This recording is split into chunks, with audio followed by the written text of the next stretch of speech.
வணக்கம் நண்பர்களே. இன்றைய அமர்வுல வெண்முரசு வண்ணக்கடல் அத்தியாயங்கள் 65 68 வரைக்கும் உரையாட போறோம். இன்றைய பகுதியில் தொகுத்து சொல்றேன். அத்தியாயம் 65ல சுவர்ணை ஏகலைவன் கிட்ட தன்னோட குல மூதாதையருடைய கதையையும் எப்படி வீழ்ந்தாங்க அப்படிங்கிறத பத்தியும் சொல்றாங்க. அதுல ஒரு இடத்துல எந்த உயிர் சக்தியால அவர்கள் உயிர்ந்தார்களோ அதே அளவுக்கு கொடையாலும் வீழ்த்தப்பட்டாங்க அப்படின்னு சொல்றாங்க. அத்தியாயம் 66ல துரோணர் ஆசுர நாடு வராரு. எல்லாரும் ஏகலைவனை வாழ்த்துறதுக்கு தான் வந்திருக்காரு அப்படின்னு நினைக்கிறாங்க. ஆனா துரோணர் குருதட்சணையா கட்டை விரல கேட்கிறாரு. சுவர்ணனை துரோணரை ஏகலைவன் கட்டை விரல கொடுத்துட்றான். சுவர்ணனை துரோணரை தீ சொல்லிட்டு கழுத்தை கத்தியால் அறுத்து நவகண்டம் கொடுத்துட்றாங்க. சுவர்ணனியோட 12ஆம் நாள் காரியத்தின் போது ஏகலைவன் தன்னை அரசனாகவும் குலகுருவாகவும் பொறுப்பு ஏற்றுக்கிறான். அத்தியாயம் 67ல இளநாகன் விஷாதகுல பாடகரான மியான்மரை மிருத்திகாவதியில பாக்குறாப்படி. அங்க வசந்த கால திருவிழா மிருத்திக லீலை நடந்துட்டு இருக்கு. இந்த விழாவை பத்தி பூர்ணர் இளநாகன் கிட்ட சொல்றாப்படி. ஆசுர நாடு வரைக்கும் பூர்ணர் அங்க வால்மீகி வாழ்ந்த குலத்தவருடைய நாடான சித்ராவதியில மரணம் அடைஞ்சிடுறாரு. அதுக்கு முன்னாடியே மிருகதாவதி துறையில கருட குலத்தவரோட 4 விரலால அம்பெய்தத பாக்குறாங்க 2 பேரும். அதுல இளநாகன் இவர்களுக்கு நிகரான வில்லாளிகள் இவ்வுலகில் இல்லை அப்படின்னு வியப்படைகிறாரு.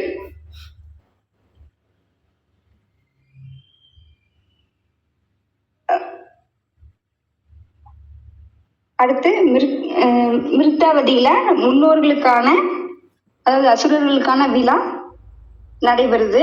அந்த பகுதியில ஒரு இளம் பெண்ணை இளநாகன் சந்திக்கிறான். அதோட அந்த அத்தியாயம் முடியுது. அத்தியாயம் 68ல துச்சாதன் துரியோதனன் கிட்ட பிதாமகர் களம்புதல் நிகழ்வுக்கு நாளைக்கு ஏற்பாடு செஞ்சிருக்காரு அப்படின்னு சொல்றாப்படி. துரியோதன் இதை கேள்விப்பட்டதும் மாதுளரை பார்க்க போறாப்படி. மாதுளர் பாண்டவர்கள்கிட்ட குறிப்பா பீமன் மேல வஞ்சம் அதிகமாகும் மாதிரி நடந்துக்கிறாரு. துரியோதனன் குழம்புதல் நிகழ்வுக்கு தயாராகிறதோட இந்த அத்தியாயம் முடியுது. இனி ஒவ்வொருவரும் தன்னோட பார்வையை முன்வைக்கலாம்னு நினைக்கிறேன். முதல்ல ஸ்ரீ நீங்க சொல்றீங்களா? எனக்கு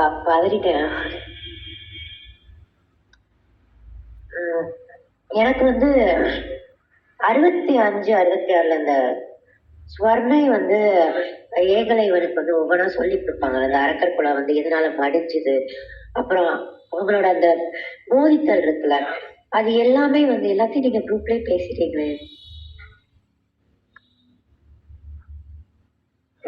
பேசலாம் பேசலாம் பேசலாம். அவங்க போதிச்சது எல்லாமே அவங்க ஸ்வர்ணைக்கு ஒருவேளை வரப்போறது தெரிஞ்சிருக்கோ, இவருக்கு நடக்க போற தீங்கு தெரிஞ்சிருக்கோ அப்படின்ற மாதிரி எனக்கு ஃபீல் ஆச்சு. அது எப்போ ஃபீல் ஆச்சுன்னா, எனக்கு நெக்ஸ்ட் பார்ட் படிக்கும் போது முன்னாடி கனெக்ட் பண்ணி பார்க்கும் போது எனக்கு அந்த ஃபீல் ஆச்சு. அப்படியே அடுத்த பார்ட் துரோணர் வராரு. அதை பார்த்து அவங்க தசு அப்புறம் அவங்கெல்லாம் அப்படி மனசு அப்படி நெஞ்சு உருகுறாங்க. ஆனா ஸ்வர்ணை அதை ஒரு ப்ரெடிக்ட் பண்றாங்க. முதல்ல இருந்தே ஸ்வர்ணைய பார்த்தா ஒரு பெரும் ஒரு ஆளுக்கா ஒரு சத்திரிய குணமுடைய ஒரு பெண்ணா, ஒரு ஆல்பா உமன் அப்படின்ற மாதிரிதான் காமிக்கிறாங்க. குந்திக்கு நிகரா அவ்வளவு அழகா ப்ரெடிக்ட் பண்றதும் இருக்கட்டும். அவளால அவளுக்கு அந்த அளவு ஒரு அந்த மற்ற உலகத்துல என்ன நடக்கு, மற்ற என்ன நடந்துகிட்டு இருக்குன்ற அளவு ஒரு உலக அறிவுக்கு அப்டேட் பண்ணிட்டே இருக்கிறவங்களால மட்டும்தான் அந்த அளவு ப்ரெடிக்ட் பண்ண முடியும். ஸோ அவ்வளோ அப்டேட்டடான ஒரு பெண்ணா இருக்காங்க. அதுக்கப்புறம் அவங்க அதுல அந்த கழுத்து அறுத்துட்டு இறப்பாங்கல்ல, அது ஒரு எமோஷனல் எடுத்த ஒரு ஃப்ராக்ஷன் ஆஃப் செகண்ட்ல ஒரு பீக்ல எடுத்த ஒரு முடிவா எனக்கு தெரியல. இந்த இது எனக்கு என்ன தோணுதுன்னா, அவங்க அவ்வளோ நாலேஜ், அவ்வளோ ஒரு பயங்கர ஒரு நுணுக்கமான அறிவு, அப்படிப்பட்ட ஒரு பெண் எப்படி ஒரு ஃப்ராக்ஷன் ஆஃப் செகண்ட் ஒரு முடிவு எடுப்பாங்க? அப்படி ஆக வாய்ப்பு இல்லை. ஆனா இங்க நம்ம எப்படி பார்க்கலாம்னா, அவங்க இப்போ இப்படி நடந்துகிட்டா அடுத்து இப்படி நடக்கும், அப்படி நடந்துகிட்டா அடுத்து இப்படி நடக்கும்ன்ற ப்ரெடிக்ட் பண்ற ஒரு ஆளுன்றதுனால இப்போ அவன் கழுத்தறுத்தா ஏகலைவன் கிட்ட இருக்க ஒரு இன்னோசன்ஸ் உடஞ்சு அவன் பொங்கி எழுவான் அப்படின்ற ஒரு இதை அவங்க தெரிஞ்சிருக்காங்க. அவங்க இறந்ததுக்கு அப்புறம் தான் அவனுக்கு பகீர்னு ஆகி 4 விரலால நம்ம வந்து நான் உங்களுக்கு சொல்லித்தரேன், நான் இந்த குலத்தோட குருவா இருந்து நான் சொல்லித்தரேன்ற ஒரு ஆஹ் அடுத்த ஒரு கட்டத்துக்கே அவன் மூவ் ஆகுறான். அது வரை ஒரு இன்னோசன்ஸான ஒரு ஏகலைவன், ஆனா அவனுக்குள்ள ஒளிஞ்சிருக்கிற ஒரு ஒரு வில்வித்தை. அப்படி ஒரு டெடிக்கேட்டடான ஒரு டெடிக்கேஷனோட அவன் வில்வித்தை கத்துக்கிறான், எந்த ஒரு சிந்தனையும் இல்லாம. ஏன்னா அவன் கிட்ட பியூர் இன்னோசன்ஸ் இருக்கு, பிரெயின் கம்ப்ளீட்லி ஃப்ரீ. அவனால கம்ப்ளீட்டா அந்த இதை எடுத்துக்க முடியும். அந்த ஒரு இன்னோசன்ஸ் வந்து உடையிற தருணம் அது. அதுக்கப்புறம் என்ன ஆகுதுன்னு அப்படின்னு பார்க்கலாம். நெக்ஸ்ட் இதுல வர அந்த அதுக்கு அடுத்தடுத்து பேசலாம். அவ்வளவுதான்க்கா.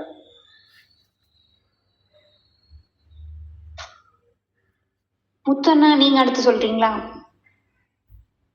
ஓகே. ஸ்ரீ உங்களோட ரூலை மீறிட்டாங்கன்னு நினைக்கிறேன். அடுத்து சொல்றதுன்னு சொல்லியிருக்காங்க, ஞாபகம் வச்சுக்கோங்க. அடுத்து இப்போ வந்து கிட்டத்தட்ட ஸ்ரீ சொன்னதுல நான் உடன்படுவேன். இப்போ என்னோட பார்வை என்ன, முதல்ல சொல்லை வந்து அவன்கிட்ட சொல்லாதுன்பாங்க ஏகலை. அப்போ வந்து என்னன்னா ஃபர்ஸ்ட் வந்து அந்த ஒரு பண்டிகை நடக்கும் போது இவன் அக்னிமோகன முகத்தை கூட பார்க்க மாட்டான் இதை சொல்லும் போது. அப்பந்தான் இவனுக்கு முதல்ல நம்மளோட குல வரலாறு புரிஞ்சுக்கிட்டு வந்து உட்கார்ந்து ஆவணவோ சொல்ல ஆரம்பிப்பாங்க. ஸோ இதை வந்து அவங்க சொல்றதுக்கு உண்டான நோக்கம் வந்து என்னன்னா, நம்ம அசுரர்களுக்கு உண்டான குணங்கள் இருக்கு இல்லையா, அது பேராசையும் ஒரு பெருஞ்சினமும் அப்படின்றது. நம்ம இதுல ஒரு லைன்ல வந்து நம்ம கொஞ்சம் கன்ஃபியூஸ் நம்மளை பண்ணுவோம் அப்படின்னு தான் எனக்கு தோணுச்சு. அதோட கொடையும் அன்பும் எனக்கு வந்து இந்த கொடை அன்பை வந்து எந்த அசுரர்கள் கூடயும் பொருத்தி பார்க்கவே முடியலை. நானும் யோசிச்சு பார்த்தேன், இதுவரை பார்த்த நாடகத்திலையும் வெண்ணுலயுமே என்னால அதை மனசு கன்வின்ஸே ஆகலாம். அப்பதான் தோணுச்சு சொன்னை வந்து இந்த சூரபத்மனா இருக்கட்டும், பாவாசுரனா இருக்கட்டும், இதுல முருகன் மதம் பண்றாரு இல்லையா, இது எல்லாமே அவங்களோட பேராசை. அப்போ அந்த மாயை, சூரபத்மன்ட்ட மாயை சொல்லுவாங்க, நீ தண்ணியா இருக்கட்டும் இதெல்லாம் கண்ட்ரோல் பண்ணக்கூடாது அப்படின்லாம் சொல்லுவாங்க. ஆனா கேட்க மாட்டான். அவ்வளவு பெரிய பேராசை, நான் உலகத்தையே இது பண்ணணும்ன்ற கடும் பேராசை இருக்கு இல்லையா, அது கடைசியில அழிவை கொடுக்கும் அப்படிங்கிறதுக்கான கதை தான் இருக்கு. அப்புறம் ரெண்டாவது, நம்ம ஏகலைவன் வந்து அவ்வளவு பேராசை கொண்டவன். அவனுக்கு வந்து அன்பளிப்பா கொடுத்ததையே அதை கட்டுக்காம அந்த ஆளுதான். இவன்கிட்ட உள்ளது பேரன்பும் பெரும் கொடையும் தான். ஒரு என்னன்னு யோசிக்காத ஒரு கொடை. இதனாலையும் அழிவுன்னு சொல்றாங்க. ஃபர்ஸ்ட் அப்படின்னா சொல்லி கதை, ஆனா நான் முடிச்சுக்க வேண்டியதுதான். காலகட்டத்துல இவங்க நிசாதர்கள் கொண்டாள இருக்கலாம் அப்படின்னு நான் வந்து இமேஜின் பண்ணிக்க வேண்டியதான் நான் வச்சுக்கிட்டேன். அதுக்கடுத்து அவங்க நினைச்ச மாதிரியே ஸ்ரீ சொன்னார் இல்லையா, இவங்க வந்து முன்னாடியே வந்து இதை யூகிச்சிருக்காங்க. ஆமா, ஏன்னா இவன் வந்து அஸ்தினபுரி வீரர்கள்லாம் பார்த்துட்டாங்க, அங்க போய் சொல்லுவாங்க, ஏற்கனவே அரசியல் சோதனைக்கு தெரியும். அதே மாதிரிதான் அவர் உடனே கிளம்பி வந்துள்ளார். வந்த உடனே இவங்க கண்டுபிடிச்சிருக்காங்க. இவங்க ஃபர்ஸ்டே வந்து நீங்க ஏதாச்சும் கொடுத்துட்டு தப்பிக்க என்னென்ன செஞ்சு பார்க்காங்க, ஆனா அதெல்லாம் முடியலை. எனக்கு ஃபர்ஸ்ட் டைம் ஒரு ஜோனல் கீழே ஒரு எனக்கு ரொம்ப ஐயோ பாவமா தான் இருந்துச்சு ஜோனல்.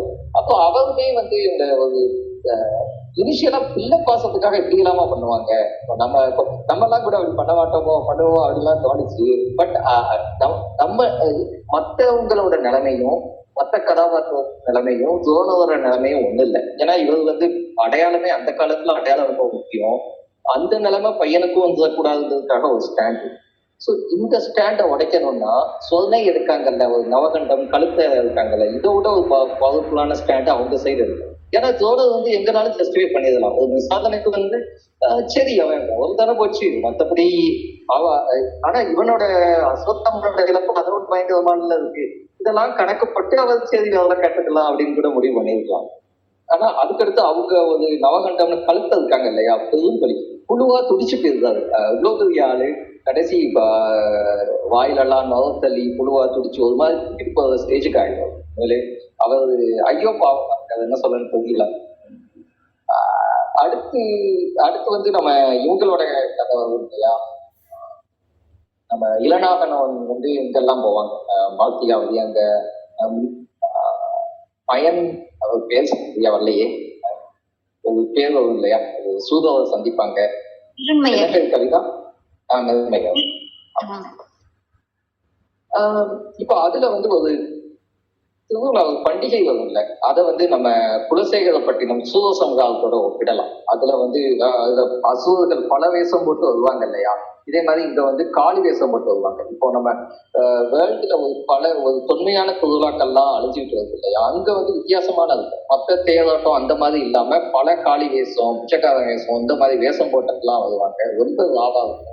ஸோ அங்கேயும் இப்படிதான் நைட்டு ஃபுல்லா அங்க வந்து என்னன்னா முத்தாரம்மன் வந்து பலி கொடுப்பாங்க. ஸோ கிட்டத்தட்ட அந்த காட்சிகள் தான் நினைவு வந்துச்சுன்னு வச்சுக்கோங்களேன். அவனுக்கு ஒரு புத்துநிலை உண்மையிலேயே அசுரங்கள்லாம் வந்த மாதிரி ஒரு நாடகீயமா போய் ஒரு உச்சத்துக்கு போய் அதுக்கப்புறம் ஒரு வாரம் பண்ணி வெளியில வந்து இது பண்ணுவான் இல்லையா? அதெல்லாம் வந்துச்சு. அது நம்ம தமிழ்நாட்டிலே இருக்கு. எல்லாருமே போனா அது வேற ஒரு அனுபவத்தை வேற இன்னும் கொஞ்ச நாள் தான் இருக்கும். அடுத்த 30 வருஷத்துல அதெல்லாம் இல்லாம ஆயிடும், இல்லைன்னா கம்மியாயிடும், ரொம்ப ஒரு மாடர்னைஸ்ட் ஆயிடும், நமக்கு அது கனெக்ட் ஆகாம இருக்கும். அதுக்கப்புறம் கடைசி அத்தியாயம் வந்து நம்ம இதுதான் மதுரையை பயிற்சி கடைசி ஒரு எக்ஸாம் ஸ்டேஜுக்கு வராங்க இல்லையா? ஒரு பயிற்சி களத்துக்கு. அப்போ பீஸ்மர் ஒத்தி போடுவாரு. எனக்கு என்னமோ தோணுச்சு, வராத விருந்தாளின்னு ஒருவேளை கருணனை சொல்றாங்களோ, அவன் வந்து எல்லாரும் முன்னாடியும் பொறுத்தவனை காட்டிடுவானோ பீஸ்மர் அஞ்சுனாவோ அப்படின்னு தோணுச்சு. அப்ப அதுல இன்னொன்னு சொல்லுவாங்க, ஒருவேளை துரியோதனன் தோத்து போயிட்டா இப்படி எல்லாம் வந்துச்சு. இதுல முக்கியமான விஷயம் வந்து என்னன்னா, சகுனியால பீஸ்மரோட வார்த்தை எழுத முடியாம இருக்கு இல்லையா? அது இன்னும் ஆச்சரியமா இருந்துச்சு. பரவாயில்லையே அப்படின்ட்டு. கிட்டத்தட்ட ஒரு எத்தனை வருஷம் ஆனாலும் அவர்கிட்ட ஒரு பயங்கர ரெஸ்பெக்ட்ஃபுல்லா சகுனி இருக்காப்ப அப்படின்னு தான். அவ்வளவுதான் நண்பர்களே. நன்றி அண்ணா. அடுத்து செந்தில் நீங்க சொல்றீங்களா? நான் இங்கே குந்தி கூட வந்து சி வந்து கம்பேர் பண்ணி சொன்னான் இல்லையா ஸ்வர்ணையை, அந்த பாயிண்ட்டை மட்டும் லைட்டாக எலாபரேட் பண்ணுவாங்க. அங்கே ஸ்வர்ணை வந்து உண்மையிலேயே வந்து என்ன வந்து மீன் பண்ணான், தன் பையன் வந்து நல்லா இருக்கணும் அப்படின்ட்டா, இல்லை தன்னுடைய குடி நல்லா இருக்கணுமா அப்படின்ட்டு அந்த ஒரு பேலன்ஸ் இருக்கு இல்லையா? ஒரு ஆங்கிளில் பார்த்தோம் அப்படின்னா அவனுடைய அந்த ஆசிரா நாட்டுக்காக தான் வந்து ட்ரை பண்ணிட்டு இருக்கா அப்படின்னு தோணுது. அது அப்படியே குந்தி கூட கம்பேர் பண்ணோம் அப்படின்னா, குந்தி வந்து செல்ஃபிஷான ஒரு தான் அரசி ஆகணும் அப்படிங்கிற விஷயத்துக்காக தான் அவள் ட்ரை பண்ணிட்டு இருக்கான்னு தோணுது. 5 வயசுலேயே வந்து அவள் பிறந்த குடும்பத்தை விட்டு அப்படியே விட்டுட்டு வந்தா. அதுக்கடுத்து ஒரு யாதவ குலத்தையே வந்து ஒன்றிணைக்க வாய்ப்பு இருக்குது, யாதவ குலத்துடைய அரசி ஆகலாம், அப்படி ஒரு பெரிய வாய்ப்பு வந்து கம்சனை அவள் கல்யாணம் பண்ணால் கிடைக்கும். ஆனால் அவன் கம்சனையும் விட்டுட்டு அஸ்னாபுரியோட அரசி ஆகணும்னு சொல்லி ஒரு சான்ஸ் வந்தோடனே அங்கே வந்ததா. அப்படி அந்த கால்குலேட்டட் மூவ் இருக்கு இல்லையா, அது வந்து கொஞ்சம் செல்ஃப் சென்ட்ரிக்கான மூவ்ஸ் ஆகும். இது வந்து ஒரு ஒட்டுமொத்தமாக தன்னுடைய குடி நல்லா இருக்கணும் அப்படின்னு சொல்கிற மூவ் ஆகும்னு தோணுது. அதனால தான் குந்தியால் வந்து கண்ணனுக்காக வந்து அவ்வளோ ஒரு ஃபோர்ஸ்ஃபுல்லான ஸ்டாண்ட் எடுக்க முடியல. அது கொஞ்சம் அவருடைய சுயநலம் தான் அங்கே அந்த இடத்துல இருக்குது அப்படின்னு தோணுது. நன்றி நண்பர்களே.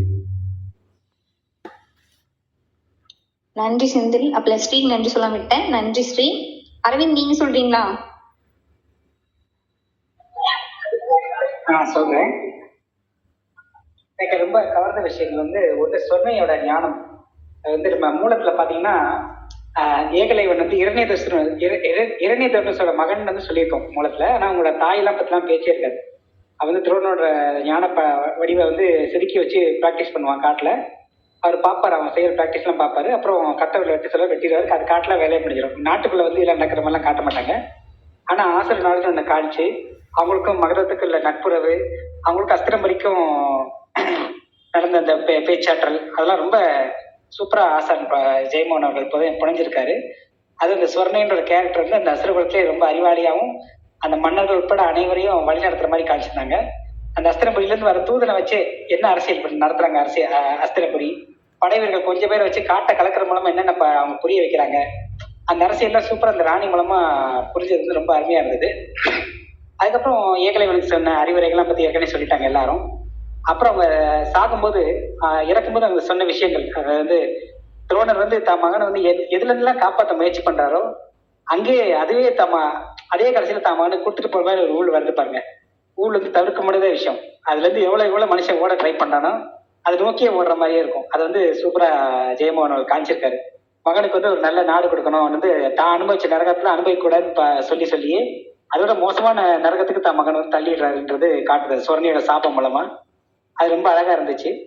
அந்த சொர்ணியோட மனித வந்திருப்பத்தோட ஒரு படி மேல வந்து குந்தியோட மதிப்பு வந்து தெரிஞ்சது. அடிக்கடி காமிச்சிட்டே இருப்பாரு மகாபாரத வெண்மரசு ஃபுல்லா.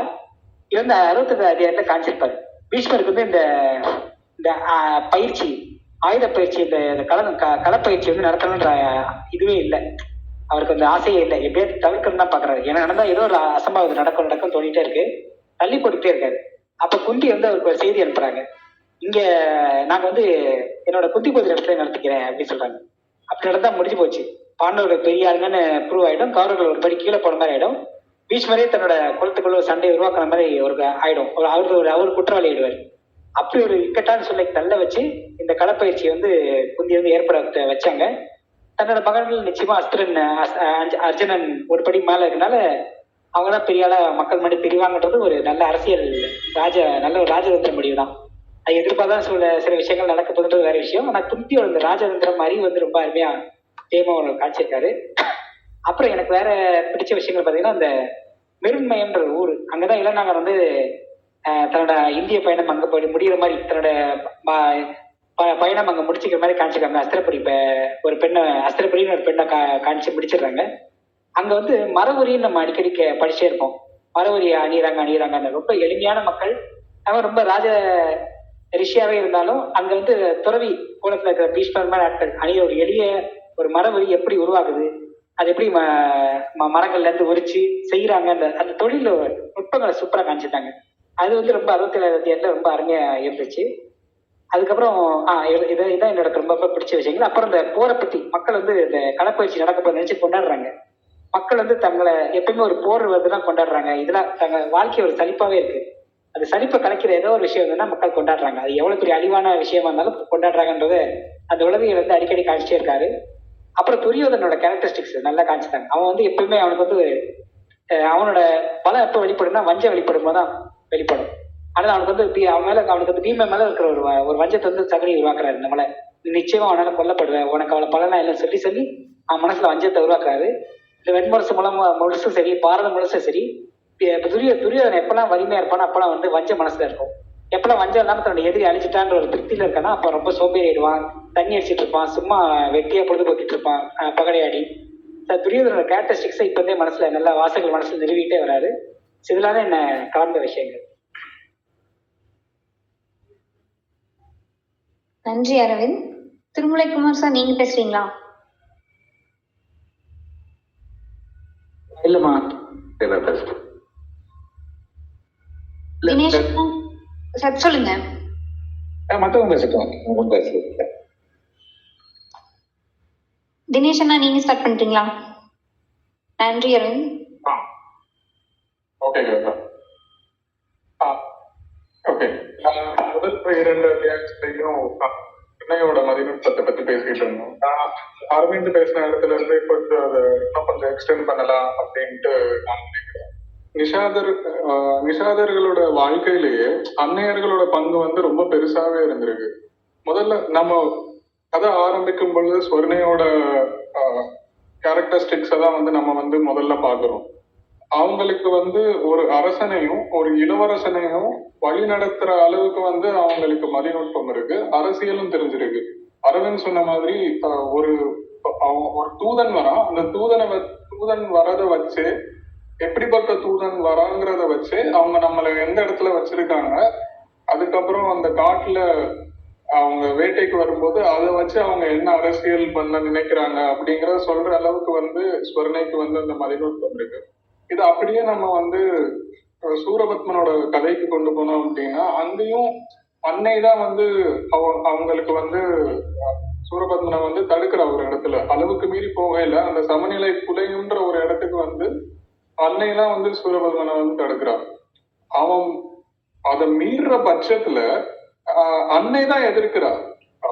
பாலகனை வந்து முன்னாடி வைக்கலாமே, ஏன்னா அவனுடைய வரம் அப்படின்னு இருக்கிறதுனால பாலகனை முன்னிறுத்தலாமே ஒழிய அந்த படையில ஃபுல்லா அன்னையர்கள் தான் இருக்காங்க, அன்னையர்கள் தான் அவனை எதிர்க்கிறாங்க. இது ஒண்ணு. அதே மாதிரி இவங்க நம்ம இளநாகன் போய் ஒரு இளநாகன் அந்த பயணத்துல வந்து ஒரு அன்னை வடிவத்தை கும்பிடுறான்ல, அங்கேயும் அன்னையதான் வந்து அவங்க வந்து கும்பிடுறாங்க. இந்த இதை வச்சு பார்க்கும்போது ஸ்வர்ணை அந்த மாதிரி இருக்கிறது வந்து அவங்களுடைய வழக்கம் அப்படின்னு நினைக்கிறேன். வந்து அந்த இதுலயே அன்னையர்கள் தான் வந்து பெரிய ஆளுங்களா இருக்காங்க அப்படின்ட்டு வந்து நான் நினைக்கிறேன். இது கிரி சொன்ன ஒரு பாயிண்ட் வச்சு பார்த்தோம்னா இன்னமும் அது வந்து நல்லா தெரிஞ்சது. கிரி சொன்னப்போ ஒரு இடத்துல சொன்னா காட்டுல இருக்கிற எல்லா நன்றியும் தனக்குள்ள அடக்கிக்கிட்டு அதுக்கப்புறம் நல்லதை மட்டும் அவங்க கொடுக்குறாங்க அப்படின்ட்டு இருக்கிறப்போ அதை வச்சு பார்க்கையில அன்னையர்களோட முக்கியத்துவம் வந்து நிஷாதர்களுடைய வாழ்க்கையில எவ்வளவு பெருசா இருக்கு அப்படிங்கிறது நல்லா இருக்கு. அதே மாதிரி நான் இந்த நவகண்டம்னு நடக்கிற இடத்துல வந்து ஸ்ரீ ஒரு இடத்துல சொன்னாங்க அந்த ஏன்னா ஏகலைவன் வந்து ஒரு இடத்துல வந்து அவன் வந்து ரொம்ப இன்னசென்ட்டா அந்த எதுவுமே இது ஆகாம இருக்கான். அவன் வந்து அடுத்த பாயிண்ட் கொண்டு போகணும் அப்படின்னா ஏதாவது ஒரு பெரிய விஷயம் நடக்கணும் அந்த மாதிரி நடக்கிற அதுக்காக தான் வந்து நவகண்டம் பண்றா அப்படின்ட்டு சொன்ன இடத்துல நான் அது வரைக்கும் என்ன நினைச்சிட்டு இருந்தேன் அப்படி இந்த பார்வை எனக்கு புரிஞ்சது. நான் அது வரைக்கும் எனக்கு என்ன தோணுச்சு அப்படின்னா ஒரு இடத்துல வந்து துரோணர் சொல்லுவார் இல்ல இதை விட ஒரு நரகம் வந்து எனக்கு என்ன இருந்திருக்கும், இப்ப இருக்கிறத விட பெரிய நரகம் என்ன இருக்க போகுது அப்படின்ற ஒரு இடத்துல ஒரு ஏளனமா ஒரு சிரிப்பு வேற வரும் அவங்களுக்கு. அதை வந்து அவ பீட் பண்ணணும்னு நினைக்கிறா அப்படின்னு நினைச்சுதான் இந்த மாதிரி பண்றாங்க அப்படின்னு நினைச்சு. ஏன்னா நான் அவ கடைசியா சொல்றது வந்து என் வாயில இருந்து வர கடைசி வார்த்தை இதுவா இருக்கட்டும் அதனால நான் என்ன அறுத்துக்கிறேன் அப்படின்ட்டு தான் சொல்றேன். அவன் துரோணரால நினைச்சா கூட அவங்க கிட்ட போயிட்டு மன்னிப்பு கேட்க முடியாது. இப்போ அது அந்த இதை வந்து அவரால் மாற்றவே முடியாது. அந்த மாதிரி நிலைக்கு அவரை கொண்டு போகணும். ஏன்னா அவர் நினைச்சிட்டார்ல இதுக்கு மேல ஒண்ணும் பண்ண முடியாது யாராலையும் அப்படின்ட்டு வந்து அவர் நினைக்கிறப்போ அதை பீட் பண்றல அவ அரசி அவ்வளவு மதிநுட்பம் இது இருக்கிறப்போ அந்த அரசியல்ன்றப்போ அதை நீ பீட் பண்ண முடியும் இதுக்கு மேல நீ என்ன பண்ண முடியும் அப்படின்னு கேக்குறப்போ அதுல ஒண்ணு பண்ணி காட்டிட்டாங்கல்ல அவங்க. அது எனக்கு பெருசா தெரிஞ்சது. அது ஒண்ணு.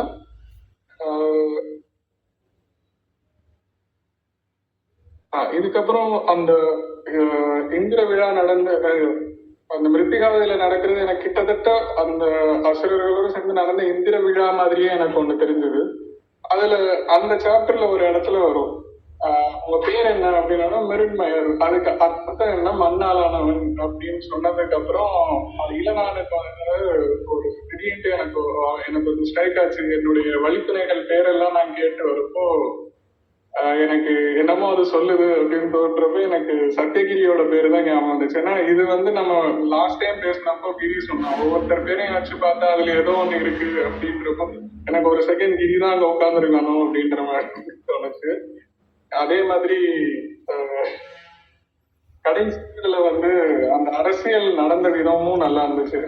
இவர் சொன்னப்போ அரவிந்த் சொன்னப்போ அந்த சமநிலை வந்து அர்ஜுனனால இதாகுது அப்படின்னு சொல்றது வந்து அது எல்லாருமே அந்த இடத்துல உணர்ந்திருக்காங்க. அர்ஜுனன் தான் இது அப்படின்றத வந்து எல்லாருமே உணர்ந்திருக்காங்க. நம்ம போன இதுலயுமே வந்து துரோணருமே வந்து அஸ்வத்தாமனுக்கு எதிராக இருக்கக்கூடாது அஸ்வத்தாமனுக்கும் கிட்டத்தட்ட அந்த இது கொடுத்துட்டாரு. அர்ஜுனனை எதிர்த்தா தன்னை எதிர்த்த மாதிரிதான் அப்படிங்கறத கொடுத்துட்டாரு.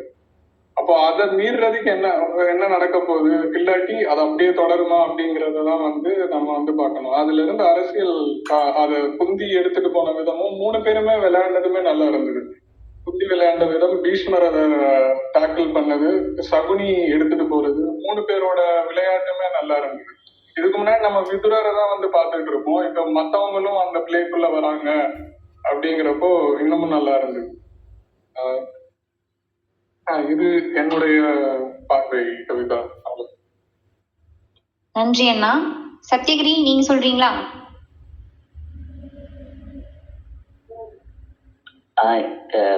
ஃபர்ஸ்ட் வந்து ஸ்ரீ அக்காவும் தினேஷ் அண்ணன் சொன்னது வந்து உண்மையிலே ரெண்டுமே முக்கியமான பாயிண்டா இருந்துச்சு. அதாவது அப்படி நான் யோசிக்கவே இல்லை. சும்மா ஃபர்ஸ்ட் ஸ்ரீ அக்கா சொன்னது அந்த இன்னசென்ஸ் உடைச்சி அவங்க வந்து வேற ஸ்டேட்டுக்கு ஏக்கலை இவனை கூட்டிட்டு போனான்னு இது பண்றாங்கிற வாசிப்பு வந்து உண்மையிலே ஒரு வித்தியாசமான ஒரு பாயிண்ட் ஆஃப் வியூ தான். அப்புறம் தினேஷ் அண்ணன் சொன்னதுமே அதே மாதிரிதான். அதனால எனக்கு பெருசா வந்து ஒரே ஒரு பாயிண்ட் தான் இருக்கு, சின்னதா அதை மட்டும் சொல்றேன். இப்ப இது வரைக்கும் இதோட இந்த துரோணர் ஏக்கலைவன் அப்புறமா அவங்க கதை வந்து முடியுது இல்லை, திரும்பி பாண்டவர்கள் கிட்ட வந்து கதை வந்துருது. இப்ப இவங்க 3 பேருமே வந்து பார்த்தா, அதாவது துரோணர் முக்கியமா பார்த்தா அவர் வந்து ஒரு மிகப்பெரிய ஒரு ஞானம் அவருக்கு தானாகவே அவருக்கு வந்து அந்த வித்தை வந்து கைகூடி இருக்கு. அப்புறமா வந்து அவர் எவ்வளவு ஞானம் படைத்தவர் அப்படிங்கிறது வந்து தெரிய பல விதத்துல அவர் தத்துவார்த்தமாகவும் ஞானம் வந்து இருக்கு, அதே நேரத்துல வில்வித்தையிலுமே அவருக்கு வந்து இருக்கு. அதே மாதிரி தான் வந்து கர்ணனும் இருக்கான். அவன் வந்து தானாகவே சுயம்புவாகவே அவன் வந்து ஒரு பெரும் வீரனாக இருக்கான். அப்புறம் வந்து பெரும் கருணை கொண்டவனா வந்து இருக்கான். ஏகலைவனும் இதே மாதிரி தான், இவங்க 3 பேருமே. ஆனால் இவங்க 3 பேருக்கும் ஒரு பெரிய பிரச்சனையாக வந்துருக்கு. என்னன்னா, இவங்க யாரோ ஒருத்தருக்கு வந்து கடன்பட்டு இல்லை, யாரோ ஒருத்தர் கீழே கடமைப்பட்டு இருக்கிறதுனால இன்னும் நிறைய உங்களுக்கு பிரச்சனை வருதோ, வேற ஒருத்தவங்களை வந்து என்ன சொல்றது, வேற ஒருத்தவங்களோட இதுல தான் இருக்கணும் அப்படின்றதுனால இப்ப துரோணர் எடுத்துக்கிட்டா, அவர் ஃபர்ஸ்ட் வந்து அஸ்தினபுரின்னு சொல்றதுக்கு முன்னாடி ஒரு சின்னதா ஒரு கிராமத்துல இருக்காருல்ல, அந்த கிராமத்துல இருக்கிறப்ப அவருக்கு வந்து இதுதான், அவர் அங்க டிபெண்ட் பண்ணி இருக்கிறப்ப அவ்வளவு பெரிய ஒரு ஞானம் அங்க ஒரு டிபெண்ட் பண்ணி இருக்கிறப்ப அது வந்து ஒரு பிளஸ்ஸா போக முடியாம ஒரு மைனஸா தான் போய் முடியும். அங்கேயே வந்து அவர் அவமானத்தை தான் வந்து சந்திக்கிறாரு. இப்ப இங்க அஸ்தினாபுரிக்கு இதுல இருக்கிறப்ப தன்னோட மாணவன் பீமனே வந்து அந்த மாதிரி பேசுற அளவுக்கு நீங்க வந்து இந்த நாட்டுக்கு கடமையா இல்லை அப்படின்னு. அப்ப இந்த மாதிரி ஒரு கடமைக்குள்ள ஒரு பொறுப்புக்குள்ள போய் மாட்டிக்கிட்டா அது ரொம்ப வந்து பிரச்சனையா இருக்காது. அவங்க ஞானத்துக்கே வந்து எதிரானது இருக்கு. இப்போ இவர் முழு ஞான குருவா இருக்காரு, இவர் தன் போக்குல இருக்காருன்னா இவர் வந்து எல்லாருக்கும் அந்த ஞானத்தை வந்து தரணும். ஆனா இவருக்கு அதுவும் ஆசையும் இருக்கு மனசுல. இவர் யாரு வெறுக்கவும் இல்லை, கர்ணனையும் வெறுக்கல, ஏகலைவனையும் வெறுக்கல. இவர் வாக்கு கொடுத்ததுனாலே இப்படி இது பண்றாரு. அதனால்தான் ஏகலைவன்ட்ட சொல்றப்ப, நான் கனவுல வந்து உனக்கு வந்து கற்பிச்சது வந்து என் தப்பு தான் அப்படின்னு அவர் சொல்றாரு. இப்ப கர்ணன் பார்த்தா அதே மாதிரிதான். இப்ப வண்ணக்கடல் கதைப்படி வரல, ஆனா நமக்கு தெரியும் அவன் வந்து துரியோதனனுக்கு கடைசி வரைக்கும் கடன் பட்டிருக்கான். சில இதெல்லாம் அவன் தப்பா செய்யறான்னு நினைச்சாலுமே அவன் துரியோதனனுக்கு கடன் பட்டிருக்கிறதுனால அதை வந்து செய்வான் தன்னோட நட்புக்காக. அப்ப அங்கேயுமே அவனோட இந்த வில்திறன் அது எல்லாம் வேற ஏதோ ஒண்ணு கூட வந்து இதுவா இருக்கு. அப்புறம் ஏகலைவனுக்கும் அவனோட இந்த குரு பக்தி, அதுக்கப்புறம் அவனோட என்ன சொல்றது பெரும் பித்து நிலை ஒண்ணு இருக்கு இல்ல அவன் இருக்கிறது, அதுலயும் வந்து மாட்டிக்கிட்டு தான் இருக்கான். அவனோட ஊருன்னு கூட சொல்லலாம், அதுலயுமே அவன் மாட்டிக்கிட்டு தான் இருக்கான். அப்ப இப்படி யோசிக்க தோணுது. அப்ப அந்த ஞானம் அப்படிங்கிறது வெறுமை வந்து தனியா தான் இருக்கணுமா? அதாவது அவங்க வந்து ரொம்ப சுதந்திரமா இருந்தாதான் அந்த ஞானம் உடையவர் பேச்சு வந்து எடுபடுமா அப்படின்னு தோணுது. ஆனா அது முற்றாகவும் இல்லை. இப்ப பீஷ்மர் இருக்காரு, அவர் இப்ப முத்துனா கூட சொன்னார்ல இந்த மாதிரி, பீஷ்மர் வந்து சொல்றப்ப சகுனி ஆஃப் ஆயிடுறாருன்னு. அது வந்து அவருக்கு அந்த சுதந்திரம் தான் அவருக்கு அந்த வெயிட் தருதான்னு ஒரு கேள்வி இருக்கு. ஆனா எல்லா கேரக்டரும் இப்படி இல்லை. அப்படி சுதந்திரமா இருக்கிற கேரக்டருமே வந்து பின்னாடி வந்து மாட்டிக்கிறாங்க, அவங்களோடது வந்து ஏற்கப்படலை. ஆனா இது வந்து ஒரு பாயிண்ட் ஆஃப் வியூவா வந்து எடுத்துக்கலாம். போக போக இன்னும் வாசிச்சு இது வழியா எதையாவது சில புள்ளிகளை வந்து தொட முடியுமா அப்படின்னு சொல்லிட்டு ஒரு இதுதான் என்னோட பாயிண்ட். நன்றி. நன்றி கிரி. அஜித், நீங்க சொல்றீங்களா?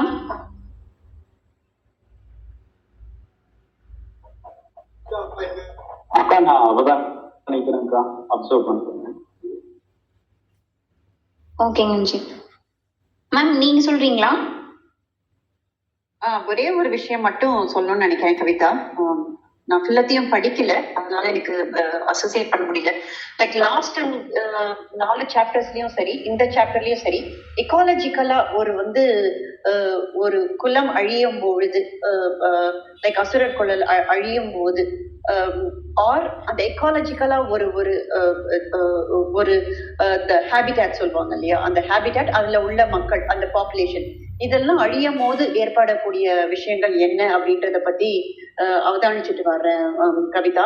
போன தடவை அந்த சம்பர் போய் மீட் பண்ணதாகட்டும், லைக் அந்த இடத்துல இருந்து அந்த பூஜை பண்ண உடனேயே எப்படி வந்து அவருடைய உடல் மாறுது, இதை பத்தி ஒரு டீட்டெயில்டா இஃப் பாசிபிள் வண்ணக்கடல் நிறைவுல வந்து நான் பேசலான்ட்டு இருக்கேன். வண்ணக்கடலில் அறிவியல், எனக்கு தெரிந்த அறிவியல்னு சொல்லணும்னு நினைக்கிறேன். அதுல இந்த சாப்டர்ஸ்ல வந்து பார்த்தோன்னா எனக்கு ரொம்ப பிடிச்சது வந்து இந்த ஒரு காடு அழியறத பத்தி சொல்லுவாங்க இல்லையா. ஒரு காடு அழிந்தாலே வந்து அதுக்கு கீழே உள்ள புழுக்கள் இருக்கும்ன்றத பத்தி சார் எழுதியிருந்திருப்பாரு. அது எக்காலஜிக்கல் பாயிண்ட் ஆஃப் இப்ப பாக்குறோம் நாங்க. ஒரு 2 இயர்ஸ் முன்னாடி பார்த்தோம், இப்போ வைல்டு ஃபயர் ரொம்ப கனடால இருந்துட்டு அது எப்படி அன்கன்ட்ரோலபிளா பார்க்க முடிஞ்சது அப்படின்றது. we can witness it. அந்த விண்டும் அந்த ஸ்மோக்கும் எவ்வளவு தூரம் கனடால இருந்து இங்க வரைக்கும் வருது, இன்னும் மோசமா மூவ் ஆகிட்டே இருக்குது. நம்ம ஊர்ல கரிய சட்டி அது கரிஞ்சு போனது விஷயம் வரும் இல்லையா, அந்த அளவுக்கு ஸ்மெல்லும் குட்டி குட்டி துகளான அந்த இதுவும் வருது. ஸோ காடு தன்னை எப்படி அழிச்சுக்கிறது அப்படின்றது பாக்குறேன் நான்.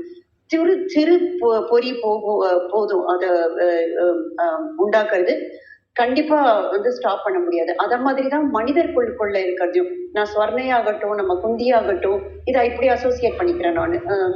நேத்து கூட ஒரு விளையாட்டா நம்ம இதுல எழுதியிருந்தோம்ல, அரவிந்த் சார் எழுதியிருந்தாரு, அன்னையர் ஆடல் ஆரம்பிச்சிருச்சு. எஸ், அப்கோர்ஸ், ஆக்கிறதுக்கும் சரி அழிக்கிறதுக்கும் சரி ஒரு சின்ன பொறி போதும் அப்படின்ற மாதிரி ஒரு தாட் இருந்தது. அது அன்னையருக்குன்னு நான் பார்க்கல நானு.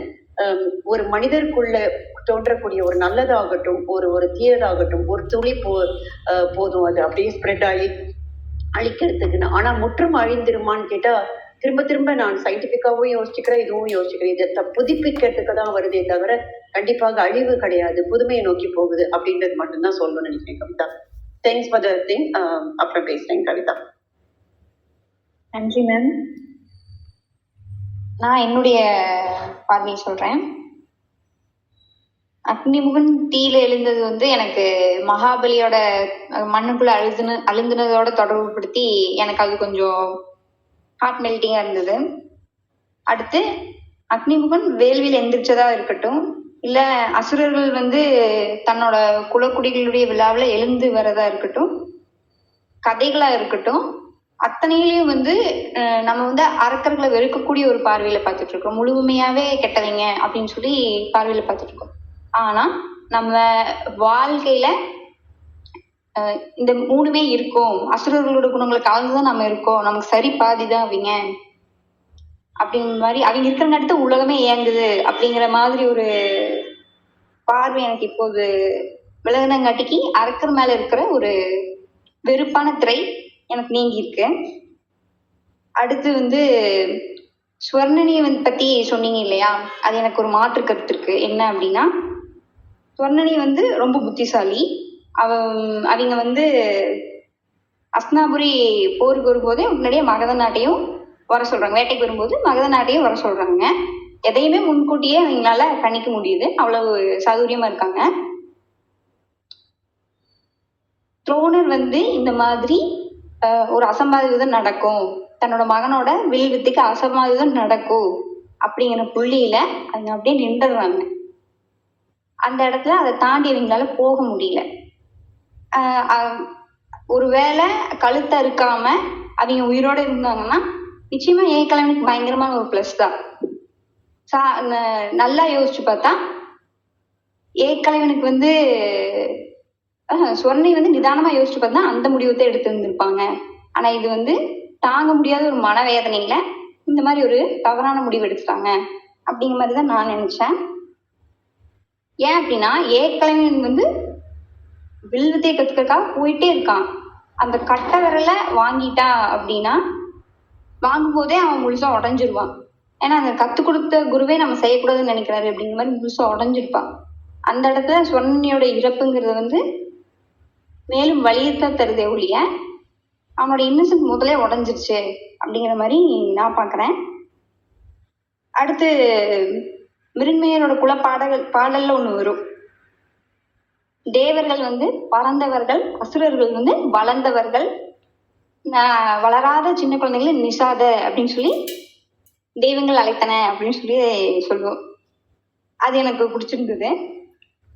அடுத்து பார்த்தோம் அப்படின்னா திருதாஷ்டன்ட்ட வந்து போகும் சகுனி போய் கேட்பாரு, இந்த மாதிரி அர்ஜுனன் ஜெயிச்சிருவானே அப்படின்னு சொல்லி கேட்கும்போது அவரு என்னோட இளைய புத்தன் வேணா எனக்கு சந்தோஷம் தானே அப்படின்னு சொல்லி அவர் சொல்லுவாரு. அதுவும் எனக்கு பிடிச்சிருந்த ஒரு இது. அவ்வளவுதான் தங்கம். இதோட பார்வைகளை முடிச்சுக்கலாம்னு நினைக்கிறேன். எல்லாருமே மிக அருமையா சொன்னீங்க. ஒருத்தரோட பாயிண்ட வந்து தனியா எடுத்து சொன்னோம் அப்படின்னா ஏதாவது குழப்பம் ஏற்பட்டுருமோ அப்படிங்கிறதுக்காகத்தான் நான் சொல்லல. அடுத்து கேள்வி பதிலுக்கு போயிடலாம்.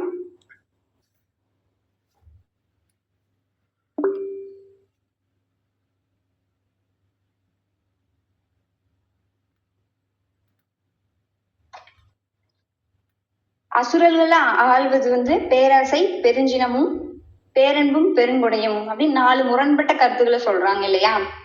இதுக்குள்ள தொடர்பு என்ன அப்படின்னு அரவிந்த் கேட்கிற, அப்படி பதில் யாராவது தெரிஞ்சா சொல்லலாம்.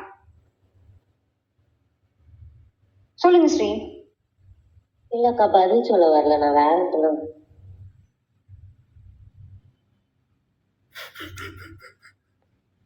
நான் பேசிட்டேன். சொல்லுங்கம்மா. இப்போ வந்து நம்ம இந்த 4 கோணம் சொல்றாங்கல்ல, 2 பாசிட்டிவ் 2 நெகட்டிவ், பேராசை, பெருஞ்சினம், பெருங்கருணை, அன்பு அப்படின்ட்டு. இது 4மே இப்போ எக்ஸாம்பிள் ஒரு சூரபத்மன் எடுத்தா 4மே இருக்கு அப்படின்ட்டு எனக்கு தோணும். சூரபத்மனுக்கோ தாராசுரனுக்கோ இருந்தது பேராசை தான். இதுக்கடுத்து வேற சிலருக்கு அது வந்து கதைகளா சொல்லப்படலை. கருணையும் பேரன்பும் இருந்திருக்கலாம்.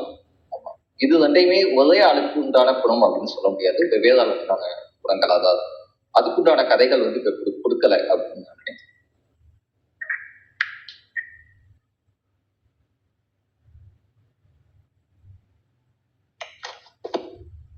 வேறு யாராவது கருத்து சொல்றீங்களா?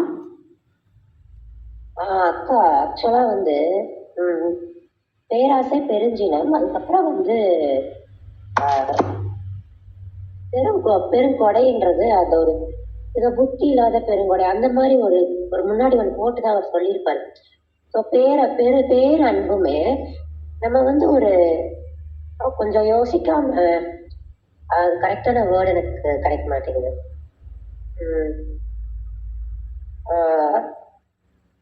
அந்த மாதிரி ஒரு புரிஞ்சுக்காம எனக்கு கிடைக்க மாட்டேங்குது. அப்படி ஒரு சுத்தமா யோசிக்காம ஒரு பெரும் கருணையும் பேர் அன்பும் வந்து ஒரு அழிவை கொண்டு வரும்ன்றதுதான் சொல்றாங்க எனக்கு தோணுது. அசுரர் குணம் அழியுதுனால ஆமா அது அழிவும் தான், அதே தான் நமக்குமே அப்படின்னு தான் நான் அதை எடுத்துக்கிறேன். டக்குன்னு அந்த வார்த்தை கிடைக்க மதியற்ற பெருங்குடையுமா? மதியற்ற பெருங்குடை. மதியற்ற கொடை பண்றதுன்றது யாருக்கா இருந்தாலும் ஒரு அழிவை தான் கொடுக்கும். ஸோ அந்த முன்ன அவர் சொல்ற வார்த்தையோட எடுத்து கனெக்ட் பண்ணி பார்த்தீங்கன்னா உங்களுக்கு கரெக்டான ஒரு ஏன் அதை சொல்றாரு, ஏன் அந்த அழிவு வருது அப்படின்னு.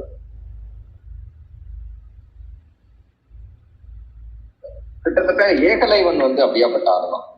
பெரும் கொடை, அந்த பதி உள்ள ஆளுதான். ஒரு அவசரனுக்கு உண்டான இந்த ஒரு எல்லாத்தையும் நாட்டை கேப்சர் பண்ணணும், எல்லை அந்த மாதிரி குணங்களே இல்லாத இது ஏகலைவனுக்காக சொல்லப்பட்டது தான்.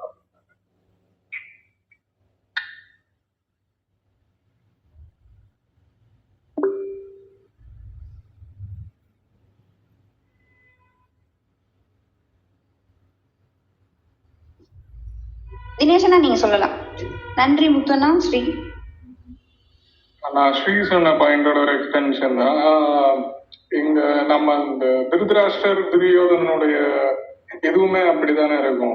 அந்த பேரன்புல வந்து மகன் மேல இருக்கிற பேரன்புனால நிறைய இடத்துல வந்து அவர் தவறான முடிவு எடுக்கணும்.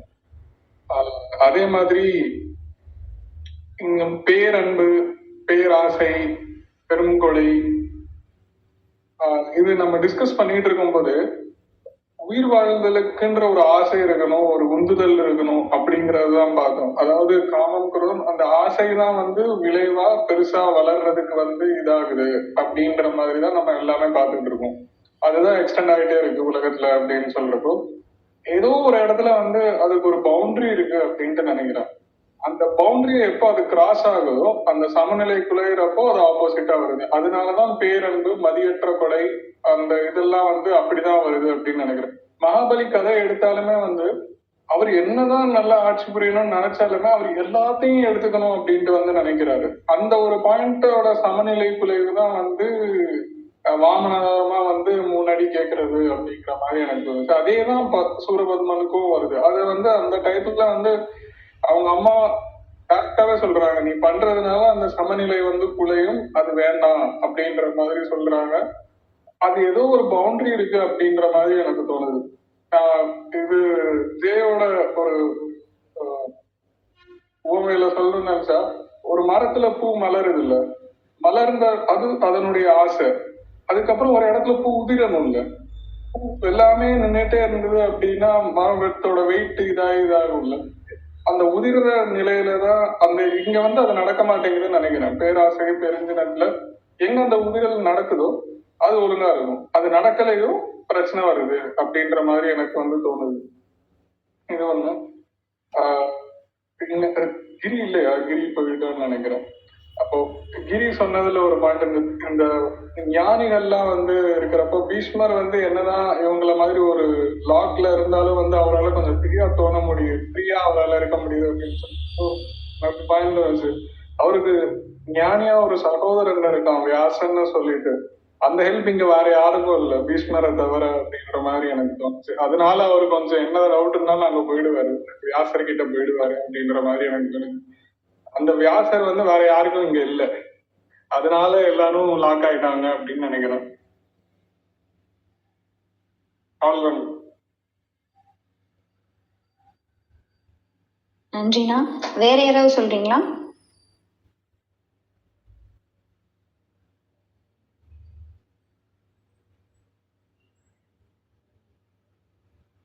நான் வந்து என்னுடைய கருத்து சொல்றேன். நான் வந்து இப்படி பொருத்திட்டேன், அதாவது சார் சொன்னா இதுல இல்லை, நான் ஒரு தனி இயல்பை பொருத்திட்டேன். எப்படி அப்படின்னா, பேரன்பு, அளவற்ற பேரன்பு அப்படிங்கிறது வரும்போது அவங்களுக்கு கொடுக்கணும் அப்படிங்கிறதுக்காக பெருங்கொடையும் வரும். அந்த அன்பு கூடயே ஒரு நம்மளுக்கு மட்டும் வேணும் அப்படிங்கிற பேராசையும் பெருஞ்சினமும் சேர்ந்து வரும் அப்படிங்கிற மாதிரி பொருத்திட்டேன். அவ்வளவுதாங்க.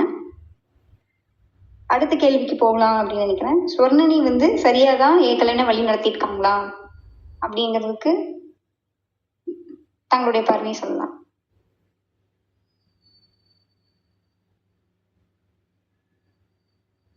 ஆமா.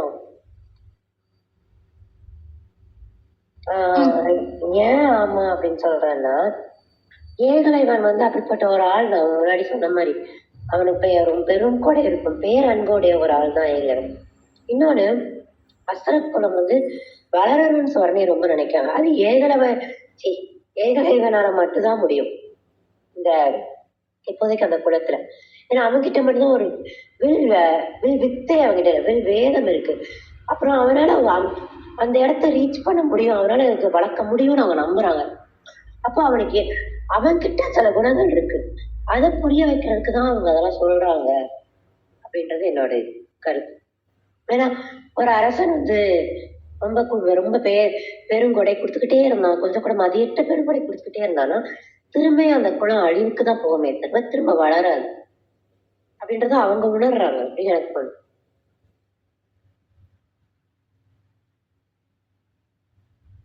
நன்றி ஸ்ரீ.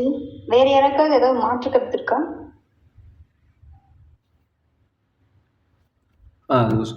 ஸ்வர்ணை வந்து ஒரு ஆங்கில வந்து ஏகலைனை வந்து வெளியே நடத்தா, அது வந்து அவளை பொறுத்த வரைக்கும் ஒரு வகையில் கரெக்ட் தான். ஆனால் அது ஏகலைவன் தனியாளாக ரீச் பண்ணக்கூடிய ஹைட்டுன்னு அப்படின்னு ஒன்று இருக்கு இல்லையா, அவள் வந்து ஒரு எக்ஸாம்பிள் சொல்ல, தனிமாக வந்து தோப்பாகாது, நீ என்ன இருந்தாலுமே நீ வந்து நம்மளுடைய குடி தான், அந்த குடியை தாண்டி உன்னால் போக முடியாது அப்படி அப்படின்னு சொல்கிறான். ஆனால் பொது விவேகத்துக்கு வந்து தன் குடியை தாண்டி போன பல ஞானிகள் இருக்காங்க இல்லையா, அவ்வளோ பெரிய ஞானத்தை விடுதலையை வந்து அவள் வந்து ஏகலைவனுக்கு மறுக்கா இல்லையா, மறுத்து அவனை கட்டி போட தான் பார்க்குறான். ஸோ அவள் சொல்கிறதுல வந்து ஒரு தரப்பு நியாயம் இருந்தாலுமே அது ஏகலைவனுக்கு வந்து சரியான வழியா அப்படின்னு சொல்ல முடியுமான்னு கேட்டால் தெரியலை, இல்லை அப்படின்னு தான் சொல்லணும்னு தோணுது. அது என்ன பேசலாமா?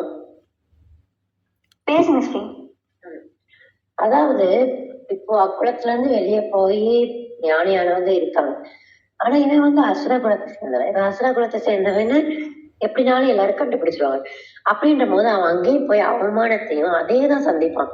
அப்போ திரும்ப அவன் ஒரு ஞானி ஆவானா எனக்கு தெரியல, எனக்கு இன்னொரு கர்ணன் ஆவான் அப்படின்ற மாதிரிதான் எனக்கு எப்பவுமே தோணிட்டு இருக்கு. அதுக்காக கூட சொல்லியிருக்கலாம் அப்படின்னு எனக்கு தாட் வந்துச்சு. தெரியல, சரியான்னு தெரியல, ஆனா என்னோட படிக்கும் போது எனக்கு இது தாட் வந்துச்சு. ஆக்சுவலாக வந்து கண்ணனுக்கு வந்து தான் அந்த செல்ஃப் அப்படிங்கிற தாட் இருக்கு இல்லையா, அவன் வந்து தன்னளவில் எப்பயுமே ஒரு சத்திரியன், ஒரு சூரியனோட மைந்தன் அப்படிங்கிற அவனுக்கு ஒரு வெயிட்டேஜ் இருந்துகிட்டே இருக்குது. அதை அவன் மற்றவங்க ஏற்றிட மாட்டேங்கிறாங்க அப்படிங்கிறத கண்ணனோட பிரச்சனையாக இருக்குது. ஆனால் ஏகலனுக்கு அப்படி பிரச்சனை எதுவுமே கிடையாது. அவன் அப்படியே வில்வித்தை முன்னாடி வந்து பணியக்கூடியவனாக, அந்த வில்வித்தை மட்டும்தான் இருக்குது, தான் கூட இல்லை அப்படிங்கிற நிலையை வந்து அட்டைன் பண்ணக்கூடியவனாங்க. அப்படி தான் இந்த அத்தியாயங்களில் வரான். ஸோ இவன் மேபி வந்து வேறு எங்கேயாவது போயிருந்தான்னா, இந்த மாதிரியான சுச்சுவேஷன் வந்தால் கூட, அதாவது அவனை வந்து யாராவது அவமானப்படுத்தினா கூட அதை வந்து ஒரு பொருட்படுத்தாத அளவுக்கு நிலைக்கு போயிருக்கான வாய்ப்பு வந்து இது வரைக்கும் உள்ள பகுதிகளில் வந்து ஏகலைவனுக்கு இருக்குது அப்படின்னு தான் தோணுது.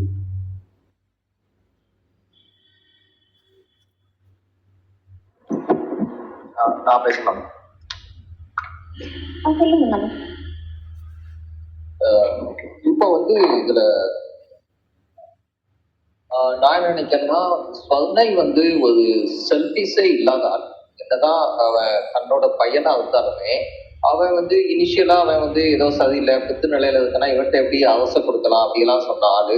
அதுக்கப்புறம் இவன்கிட்ட உள்ள ஒரு ஸ்கில்ல தெரிஞ்ச உடனே அதை தன்னோட குலத்துக்கே எல்லாருக்கும் ஸ்ப்ரெட் பண்ணணும்னு நினைக்கிறேன். அவங்களுக்கு வந்து ஏகலைவன் ஞானம் அடையாததெல்லாம் செகண்டரி தான். அவங்கள பொறுத்தளவு தன்னோட குலம் தன்னோட மக்கள் மேல வரும், அதுக்கு அவனோட ஸ்கில்ல பயன்படுத்திக்கலாம். அவனோட அடைவதற்கு இவங்க தடையா இருக்க மாட்டாங்க. பட் இந்த செயல் மூலமா தடை வருமா, அது எதிர்காலம் இல்லையா, அது வந்து அவங்க கையிலையும் கிடையாதுதான். பட் அவன் ஸ்கில்ல வந்து குலத்துக்கு யூஸ் பண்ணணும்னு நினைக்கக்கூடிய ஒரு என்ன சொல்ல எல்லாருக்குமான அன்னை தானே.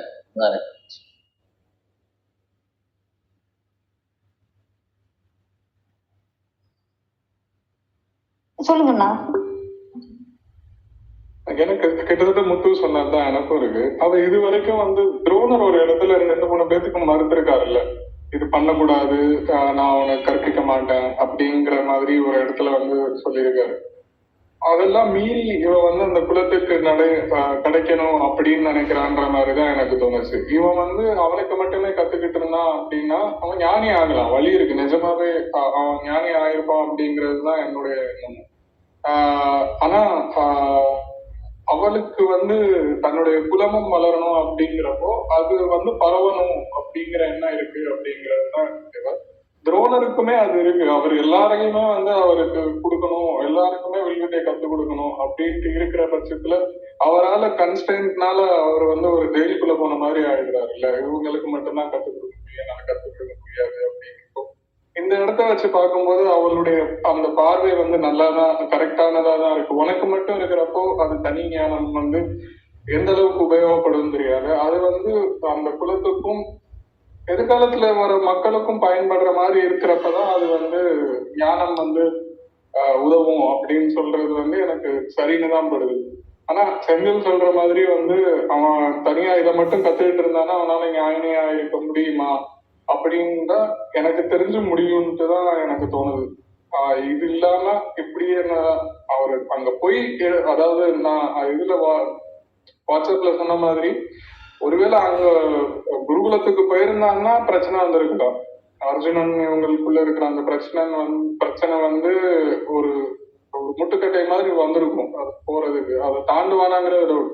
ஆனா ஞானி ஆகுறதுக்கான வழி வந்து இருக்கு அப்படின்றதுதான் என்னோட எண்ணமும்.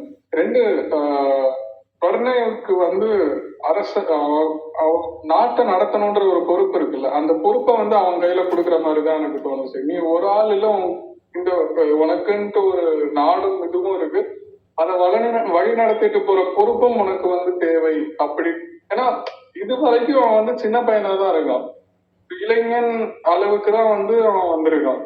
அப்போ இந்த இடத்துல அவனுக்கு வந்து he should become a man அப்படிங்கிற மாதிரி தான் வருது. இந்த 2 பாயிண்ட்ல தான் அவ எக்ஸ்பிளைன் பண்றா அப்படிங்கிற மாதிரி எனக்கு தோணுது.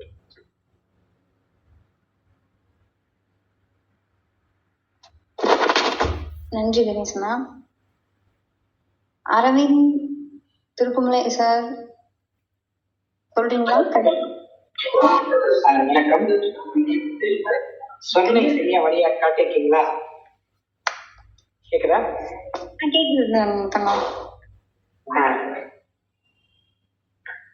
சொன்னை சரியா வழி காட்டியிருக்காங்களா அப்படின்னு கேக்குறீங்க. எனக்கு தெரிஞ்சு 2 கேள்விக்குமே சேர்த்து பதில் சொல்றேன். சொர்ணை வந்து சரியா தான் வழி காட்டியிருக்காங்கன்னு தோணுது. ஏன்னா அஸ்திரப்படி வந்து ஒரு தூது நினைச்சு விட்டு இங்க வந்து போர் பயிற்சி பண்றாங்க. அங்க பார்த்தா அந்த பயிற்சிக்கான நோக்கம் வந்து தோல்விடுது. ஏன்னா எல்லா படையர்களும் ஏகலைவனை பார்த்து பயந்துடுறாங்க. அந்த அஸ்திரப்படி திட்டம் தோத்ததுக்கு அப்புறம் அடுத்து என்ன திட்டமா இருக்குன்றத சொர்ணை சரியா கணிச்சு வந்துதான் ஏகலைவன் வந்து தயார்படுத்துறாங்க. நீ வந்து தேவையில்லாம கொடையாளி உன்னோட குலத்தோட குணம் அது வந்து மதியற்ற கொடையா இருக்கக்கூடாது, நீ கொடையாளியா இருக்கலாம், அது மதியற்ற செயல்கூடாது. அது மாதிரி உனக்கு குருநாதர் மேல அன்பு இருக்கலாம், பட் அது கரையற்ற அன்பா இருக்கக்கூடாது. அவருக்குள்ளேயும் ஒரு சுயநலவாதி இருப்பான், அந்த சுயநலவாதினால உனக்கு அழிவு ஏற்படலான்றத சரியா வழிகாட்டுறாங்க. அந்த தாரகாசுரன் அந்த சூரபத்மன் கதையெல்லாம் சொல்லி சூப்பரா வழிகாட்டுறாங்க. அவங்க அது வந்து எப்பயுமே அந்த கொடை வந்து ஒரு லெவலுக்கு மேல போச்சு, அது ஆணவத்தோட இன்னொரு பக்கமா கூட மாறதுக்கு சான்ஸ் இருக்கு. அது வந்து இதுல காமிச்சிருப்பாங்க, துரியோதன் பீமனோட நட்பு வந்து எப்படி பகையா மாறுது இந்த புக்லையும் காமிச்சிருப்பாங்க. துரியோதனோட பிரச்சனை வந்து தான் உயிரை வந்து பீமன் வந்து தான் சொல்லாமே காப்பாத்திட்டான். அது வந்து தம்பியர் எல்லாரும் முடியும் அது வந்து அவமானமா போச்சுட்டு தான் பெரிய பகையை எடுத்து பீமனை கொலை பண்ற அளவுக்கு போவான். அது ஒரு சாப்டர் கூட சொல்லியிருப்பாங்க, கொடை கொடுக்குறவனோட பெரிய பிரச்சனை வந்து இந்த கொடுக்கறதுலாம் இருக்க முடியும், அவனால வாங்குற இடத்துல இருக்கவே முடியாதுன்னு சொல்லியிருப்பாங்க. ஸோ கொடை வந்து எந்த பிரதிபலனும் இல்லாம கொடை கொடுக்குறது ஒரு பக்கம். ஒரு சத்திரியன் வந்து கொடையாளியா இருக்கான்னா நிச்சயமா பிரதிபலன் இருக்கும், மனசுல இருக்கும். நமக்கு வந்து பதிலுக்கு வந்து புகழ்னா வேணும்னு, அந்த புகழே வேணான்னு கொடை கொடுக்குற லெவல் வேற, ஆனால் ஒரு சத்திரியர் நிலைமை வேற. அதனால கொடைன்றது ஒரு லெவலுக்கு மேல போச்சுன்னா அது ஆணவத்தோட இன்னொரு பக்கமா மாற சான்ஸ் இருக்கு. அது அன்பு வந்து பெருஞ்சினமா மாறும். ஒரு கரையற்ற அன்பு ஒருத்த மேல வைக்கிறோம், அவன் நமக்கு துரோகம் பண்றான்னு நிச்சயமா பெரிய சினமா மாறும். அம்மைக்கு அப்படி பீஷ்மர் மேல முதல்ல அன்பு இருந்து சினிமா மாறின மாதிரி புக்கில் காமிச்சாங்களோ அது மாதிரி மாறிடும். அதுதான் வந்து சொல்லிட்டே இருப்பாங்க. சொர்ணை இறந்த உடனே அதை கேட்பாங்க துரோணர் கிட்ட, ஏன் நீங்க ஏன் இப்படி மாறினீங்கன்னு கேட்கும்போது, அது வரைக்கும் அவர் வந்து ஏகலைவன்ட்ட ஃபர்ஸ்ட் வில்கதையை சொல்லிக் கொடுக்க மறுக்கும்போது என்ன காரணம் சொல்லுவாரு, நீ அந்த நாட்டுக்கு எதிராக திரும்ப சொல்லிட்டு இருந்தாரு. இப்ப அப்படியே தன்னோட ரூபத்தை வெளிப்படுத்துவார், என் மகனுக்கான செஞ்சேன்றது சுயநல வெளிப்படும். ஸோ சொர்ணை வந்து சரியா தான் வழிகாட்டியிருக்காங்க, தெளிவா சொல்லியிருக்காங்க. கடைசியில தன் உயிரை கொடுத்தாது ஏகலைவன் மனசுல ஒரு சரியான பாடத்தை விதைச்சிட்டு போயிருக்காங்க. இனிமேல் உன் வாழ்க்கையில வழி இதுதான், இவங்களுக்கு எதிரான திருப்பணும், 4 விரலோட வச்சு உன்னோட தனி கலையை உருவாக்கியாவது இவங்களுக்கு எதிராக அஸ்திரப்படிக்கு எதிராக நீ எழணும் அப்படின்னு சரியா சொல்லிட்டு போயிருக்காங்கன்னு தான் எனக்கு தோணுது. அப்புறம் முதல் கேள்விக்கான கொடைக்கான பதில், அன்புக்கான பதில் ஒன்றும் சொல்லிட்டு நினைக்கிறேன். நன்றி.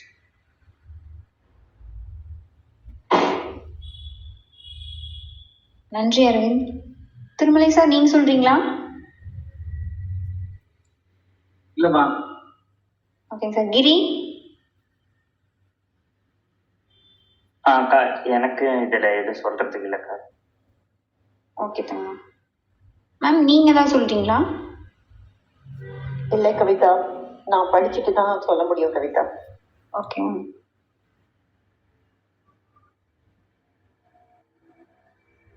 ஞானி ஆகிப்பானா அப்படிங்கிறது அடுத்த கேள்வி. அந்த கேள்விக்கு யாராவது விடை சொல்றீங்களா? இதை சொல்லிட்டு நினைக்கிறீங்களா? ஆமா, அதையும் டிஸ்கஸ் பண்ணியாச்சுன்னு தான் எனக்கு. ஓகே, அப்ப நான் என்னுடைய பார்வையை சொல்லிடுறேன்.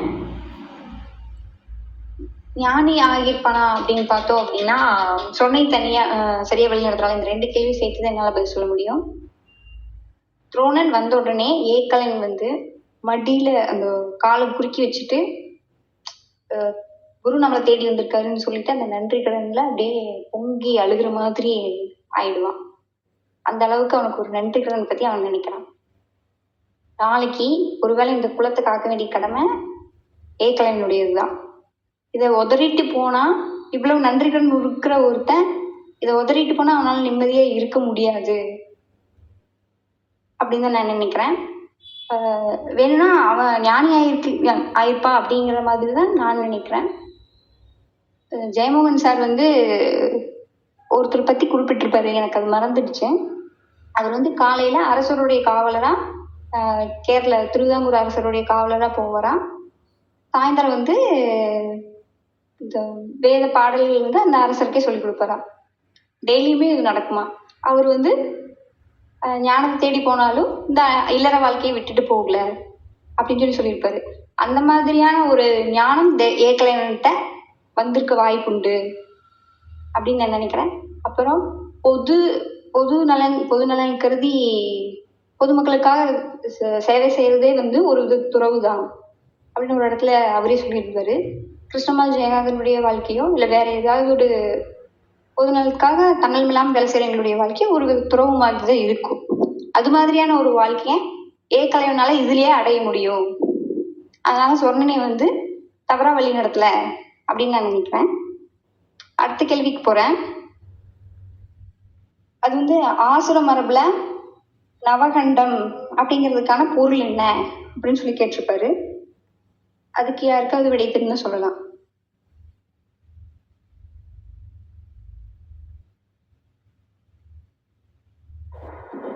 அது நெட்ல சர்ச் பண்ணது அது என்ன வந்துச்சுன்னா, இப்போ தன்னைத்தானே பலி கொடுத்தவங்க அது 2 விதமான பலிகளா இருக்கு. இப்போ ஒரு போர் எழுதுறதுக்கு முன்னாடி ஏதாச்சும் ஒரு வீரன் வந்து தன்னைத்தானே என்னோட மன்னன் வெற்றிதவன் ஒன்று கத்தியால தான் தலையை தானே வெட்டி கொள்வதா இருக்கும்.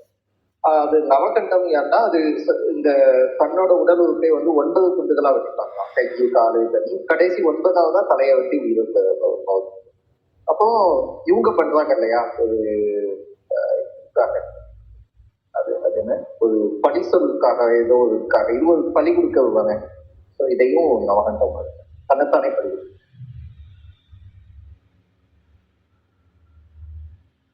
நன்றி அண்ணா.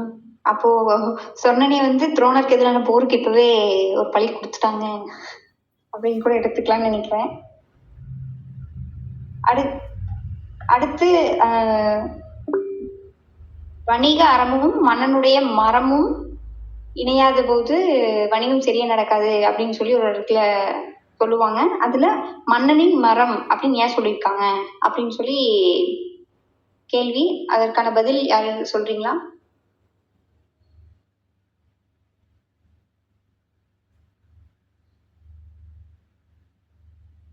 சத்தியகிரி ஏதோ அட்வைஸ் பண்ணாரு போன கேள்விக்கா. அச்சோ, சத்தியகிரி சொல்லுங்க.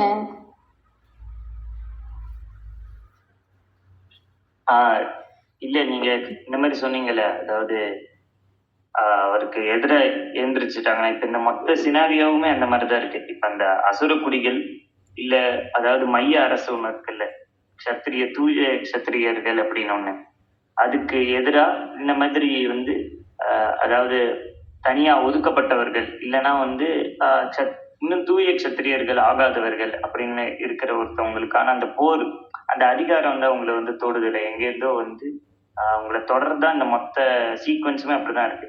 அவங்க வந்து தங்களோட பலத்தை காட்டுறது இது எல்லாமே. அப்போ இந்த நவகண்டன்கிறது மொத்தமா பார்த்தா இந்த எல்லாத்தையும் பிரேக் பண்ணி ஏக்கலைவனை அதுக்கு வந்து கூட்டிட்டு போயிடுற மாதிரி இருக்கு. இப்ப ஏக்கலைவன் வந்து ஞானியா இருப்பானா, தொண்டு செய்வானா, யோக ஆவானா அப்படிங்கிறதுக்கு வந்து திரும்பி ஏக்கலைவனே கேரக்டர் வந்து வருது. அப்பவுமே நம்ம பார்க்கலாம் அப்படின்னு தான் தோணும். 5வது புக்ல அவர் திரும்பி வருவாரு. அப்ப நம்ம அதுக்கான விடையுமே கிடைக்கும்னு தான் நினைக்கிறேன். ஆனா இதுல இப்போதைக்கு எப்படி ஆயிடுச்சுன்னா, இந்த அரசுகள் வந்து அந்த மைய தூய சத்திரியர்கள்னு தங்களை அறிவிச்சு கொள்றவங்களுக்கு எதிராக வந்து ஏற்கனவே இருக்கு. அது இன்னும் வந்து ரொம்ப வலுப்பெற்று அவங்க எழற மாதிரி தான் இந்த இடம் வந்து இருக்கு. அதான் சொல்ல வந்தேன். நன்றி. நன்றி கிரி. மரம் அந்த சொல்லுக்கான பொருள் யாராவது சொல்றீங்களா?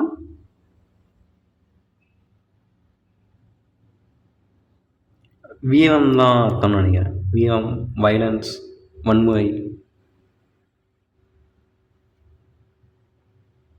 போர்க்குணம் கூட சொல்லலாம்னு நினைக்கிறேன். வயலன்ஸ்னு சொல்றதோட இப்போ வயலன்ஸ் தான். ஆனா அப்போ அது மன்னர்களுக்கு போர்க்குணம் தேவை இல்லையா, ரொம்ப முக்கியம். வணிகர்களோட அவத்தோட மன்னன் வந்து பவர்ஃபுல்லான ஆளா இருக்கும். அவன் ஒரு டம்மியா இருந்தான் அப்படின்னா அவங்க செல்வமே செய்வாங்க, அதுதான் மேம்படுவாங்க அப்படின்னு சொல்றேன். ஓகேண்ணா. அரவிந்த், நீங்க சொல்றீங்களா ஏதாவது?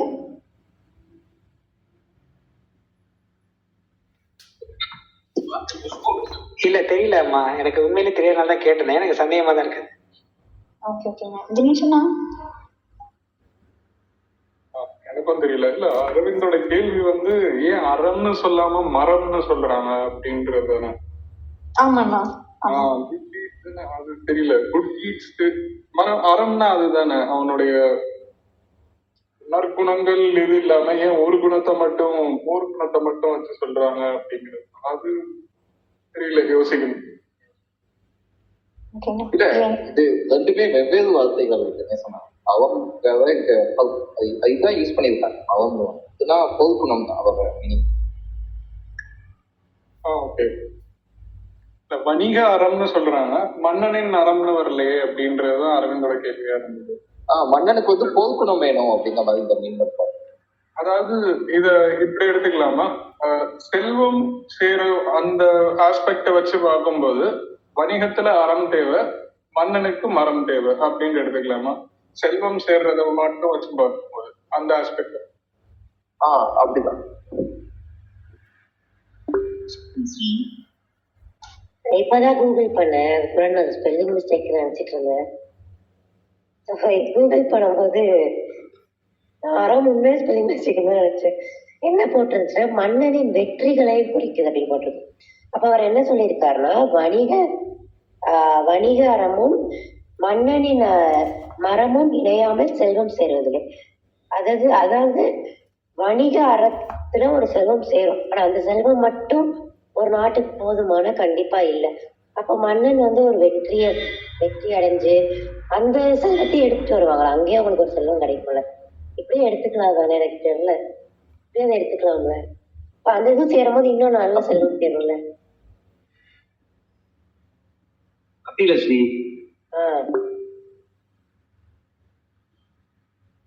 அப்புறம் செல்வன்ற தாண்டி இன்னமும் எடுத்துக்கலாம். வணிக அறம் அப்படின்றது இப்போ வணிகர்கள் எனக்கு தெரியல, நீங்க சொல்லுங்கப்பா. அப்பா சொல்லிட பாருங்க. அந்த குடிகளுடைய வணிகத்தை சுரண்டி தான் கொண்டு போறாங்க, அவங்களுக்கு அதுக்கான கூறிய எதுவுமே கிடைக்கிறது இல்லை. வணிக அறத்தை தாண்டி இவங்க நினைச்சிட்டோம்னா மன்னனுடைய போர் அவன் கொஞ்சம் ஒரு டாமினன்டான ஒரு ஆளா இருக்கணும். அப்பதான் தான் அவன் பேரம் பேசி அவன் சரியான கூலியை வாங்கி கொடுக்க முடியும். இல்லைன்னா அவங்களை சுரண்டப்படுவாங்க அப்படிங்கிறதுதான் நான் புரிஞ்சுக்கிட்டது. அவ்வளவுதான். நன்றி சார். நானும் அதே தான் நினைச்சேன். கிரீன், நீங்க ஹேண்ட் ரைஸ் பண்ணீங்க. இப்ப இந்த வணிகர்கள் அறம் அப்புறம் அவர் மரம் சேரணுங்கிறது எனக்கு எப்படி புரியுதுன்னா, இப்ப இத காக்கணும் அப்படின்னா அவனோட வீரம் தேவைப்படுது இல்லை. இப்ப வணிகர்கள் ஒரு பெரிய ஒரு இதுல பொருள் நடமாடக்கூடிய ஒரு இடம். அப்ப அதுக்கு பாதுகாப்பு தேவைன்னா ஒரு வலிமையான அரசு தேவை. அப்ப அததான் அந்த மரம், ஒரு வீரம் அதெல்லாம் இருக்கிற ஒரு ஸ்ட்ராங்கான ஒரு அரசனாலேயோ இல்லை அரசனாலேயோ அது தர முடியும். அந்த சித்திரம் கூட இப்ப மழைப்பாடல்ல இப்ப இந்த வணிகர்கள்லாம் ரொம்ப வலிமையான வீரர்களை தங்கக்குள்ள வச்சுட்டு இருப்பாங்க. பீஷ்மர் கூட ஏதோ ஒரு பயணத்துக்கு போகும்போது மழைப்பாடெல்லாம் அவரை விலைக்கு பேசி கூட வச்சுப்பாங்க. ஏன்னா செல்வங்கள்லாம் அந்த மாதிரி திருட்டு போயிடக்கூடாது அப்படின்ற மாதிரி. அப்ப பிராக்டிக்கலாவுமே பார்த்தா ஒரு என்ன சொல்றது, ஒரு சேஃப்டி அப்படிங்கிறது ஒரு தேவை. ஏன்னா வணிகங்கிறதே எப்படின்னா ஒரு அண்டர்ஸ்டாண்டிங்ல தான் போகுது. நான் இங்கேருந்து அங்க வரேன் அப்படின்ற இப்ப கொள்ளை அதெல்லாம் காக்கணும்னா ஒரு அரசனோட வீரமும் படை வலிமை எல்லாமே தேவைப்படுது. அப்ப இது ரெண்டும் சேர்ந்துதான் செல்வம் பெருக முடியும் அப்படிங்கிறது தான் எனக்கு தோணும். மரம்ங்கிறத இன்னொன்று நிர்வாக திறனோடு கூட எடுத்துக்கலாம். போர் அந்த இடத்துல வீரம் போர் குணம்னு இருந்தாலும் அந்த கொஞ்சம் நிர்வாக திறன் அதையும் சேர்த்து யோசிக்கும். அப்படி இருந்தா தான் ஒரு நாட்டினுடைய மக்களுக்கு சரியான கூலிகள் கிடைக்கும்.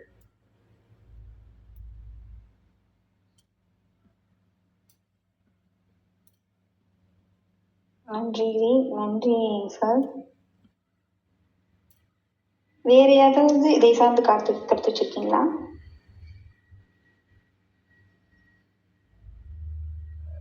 அப்ப அடுத்த கேள்விக்கு போறேன். போரும் மக்களுக்கு ஒரு திருவிழா தான் அப்படின்னு சக்னி சொல்லுவாரு. அது எப்படி பாக்குறது அப்படின்னு சொல்லி அரவிந்த் கேட்டிருந்தாரு. இந்த கேள்விக்கு யாராவது பதில் வச்சிருக்கீங்களா?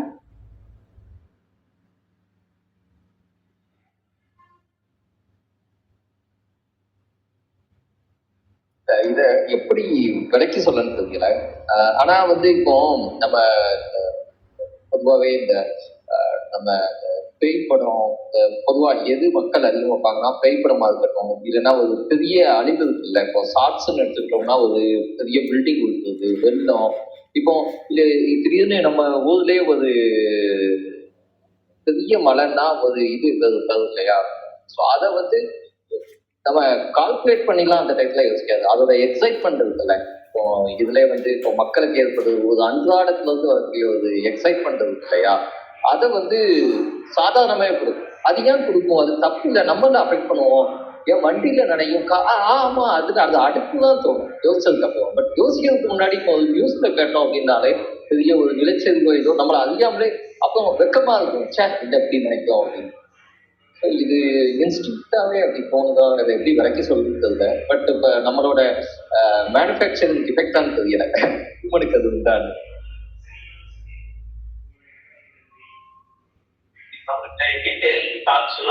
இந்த இந்த போன வருஷம் பாகிஸ்தானுக்கும் இந்தியாவுக்கும் ரொம்ப கொஞ்சம் கிரிட்டிக்கலா அந்த வார் சுச்சுவேஷன் போயிருந்தது.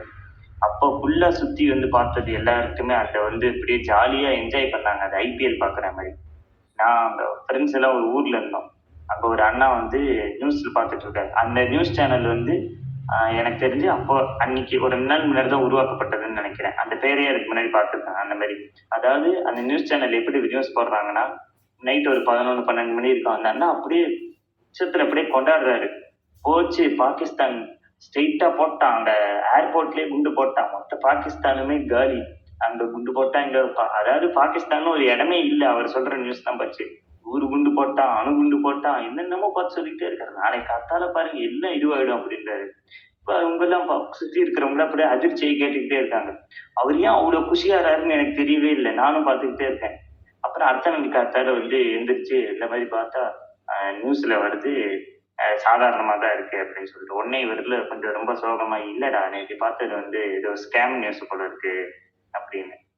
அப்ப அவர்கிட்ட கேட்டேன்னா நைட்டே கேட்டேன் இந்த மாதிரி இவ்வளவு இதுவா இருக்கே இதெல்லாம் உண்மையா இருக்குமான்னு. அதெல்லாம் இல்லை, உனக்கு தெரியாது, இதெல்லாம் உண்மைதான், இது லைவ் நியூஸ், லைவ் ரிலேன்னு சொல்லிட்டு ஒரு குண்டு போடுறதெல்லாம் காட்டுறாரு என்கிட்ட. அப்ப வந்து அந்த கொண்டாட்டம் வந்து அப்போ பார்த்தேன். எல்லாருக்குமே அது ஒரு மாதிரி தீ பத்திக்கிட்ட மாதிரி அப்படியே எல்லாரும் அந்த திருவிழால எல்லாம் ஆடுற மாதிரி எல்லாரும் ரொம்ப ஜாலியா இருக்காங்க. அப்ப அந்த உளவியல் வந்து என்னன்னு தெரியல. ஒரு திரும்பி கேள்வியில தான் போய் நிற்கிது. முத்துனாவது கேட்டாரு. இப்ப நம்ம சார் ஒரு எழுதுறாருல, ஒரு இது தொடர் ஒன்று எழுதிட்டு இருக்காரு, ஆனந்த் எழுதுறேன். அதுல கூட ஒரு கட்டுரையில் இந்த மாதிரி வரப்ப மனிதனுக்கு வந்து இயல்பாவே வந்து கெட்டதுக்கு மேல இல்லைன்னா துன்பத்துக்கு மேல வந்து அவனுக்கு வந்து ஒரு விருப்பம் இருக்கு. ஏன்னா அவன் அதை முழுசா தன்னை மூழ்கடிச்சுக்க முடியுது எதுவுமே இல்லாம. இப்ப இந்த அசுரர்கள் கதைக்கு வந்தாலும் அதுதானே, அவங்க ஒற்றை இலக்கு கொண்டுதான் இருக்காங்க. அதனாலதான் அவங்களால வந்து ரொம்ப பெரிய ஒரு உயர்வு வந்து அடைய முடியுது. அப்போ அதாவது இப்ப மகாபலி எதுவா இருந்தாலும் அவங்க எதுல இருக்காங்களோ அந்த ஒற்றை இதுல இருக்காங்க. அப்ப ஸ்ட்ரெயிட்டா அதுல போய் கொல்லணும்னா ஸ்ட்ரெயிட்டா கொண்டுற வேண்டியதான், எந்த சிந்தனையுமே கிடையாது. அப்ப அது ஒரு பெரிய வந்து வலிமையை வந்து கொடுக்குது. வேற எந்த இதுதான் கிட்டத்தட்ட இதுவும் அதே மாதிரி ஒரு உளவியல் தான் சொல்லுது. மக்கள் எல்லாத்தையும் மறந்துட்டு அப்படியே மொத்தமா வந்து ஒரு இதுல இருக்கிற மாதிரி. அப்ப சகுனி சொல்றது இந்த மாதிரி ஒரு உளவியல் தான் இப்ப வரைக்கும் அப்படி நீடிக்குது. இப்ப இருக்கிறது தான் அப்படின்னு தான் தோணுது.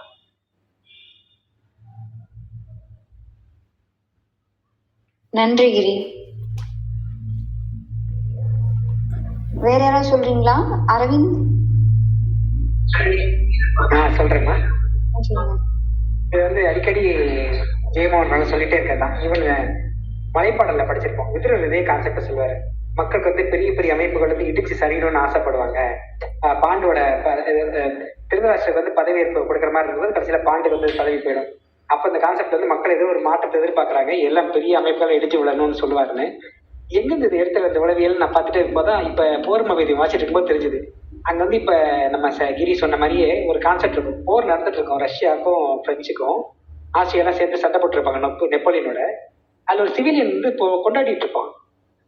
அவனுக்கு வந்து குண்டு சுத்தி விடுறது வந்து ரொம்ப காமெடியா இருக்கும். சுத்தி பார்த்தா எல்லாம் செத்துட்டு இருப்பாங்க, ஏதோ ஃப்ளூக்ல மேல குண்டு படாம இருக்கும். அவன் வந்து கொண்டாட்டமா கேட்டிருப்பான், இது என்ன குண்டு அது என்ன குண்டுன்னு. அது வந்து ரொம்ப இது அதிர்ச்சியா இருந்தது. ஆனா மனுஷனுக்கு வந்து என்ன வந்து சாதாரண வாழ்க்கை வந்து ரொம்ப சலிப்பா இருக்கு.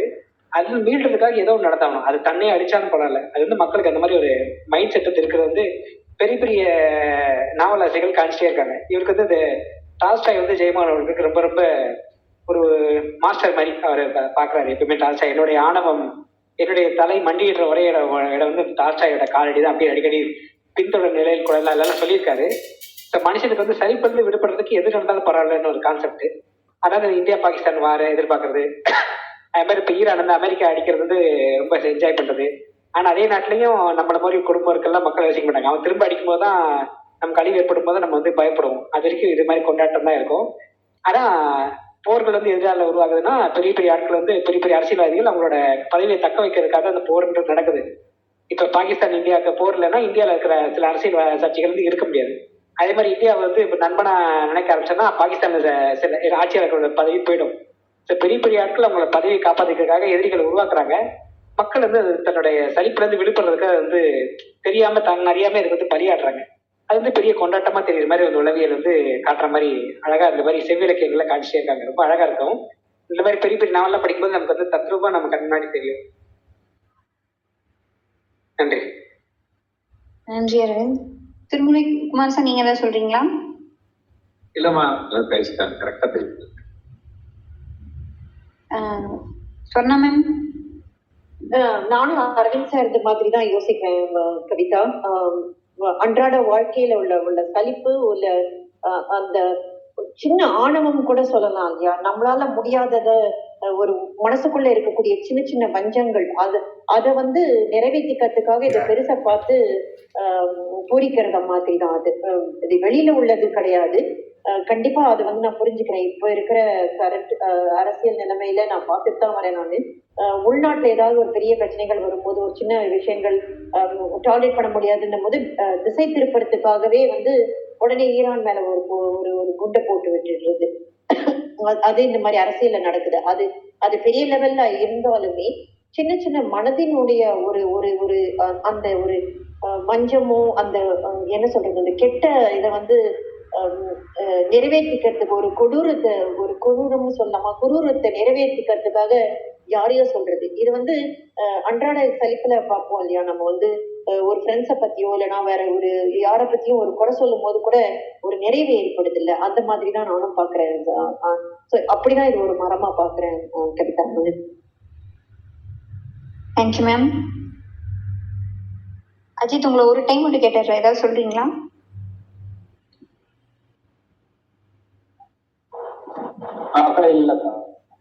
ஓகேங்க.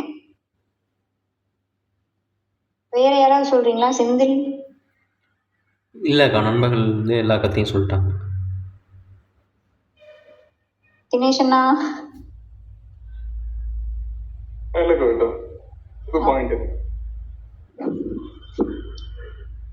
அடுத்து முத்துண்ணா. அடுத்த கேள்வி போலாம். அடுத்து வேற யாராவது கேள்வி வச்சிருக்கீங்களா? முடிச்சுச்சா? ஆமாண்ணா. இல்ல அப்போனா நம்ம எல்லாருமே உங்களோட ரூல்ஸ் அதிகமா படிச்சுட்டு வந்துட்டாங்கன்னு நினைக்கிறேன். நீங்க அவ்வளவு நவர்த்தி வச்சுருக்கீங்க. இதுல நான் எனக்கு ஒரு பாயிண்ட் இருக்கு, அது சொல்லிடுறேன். சொல்லுங்க.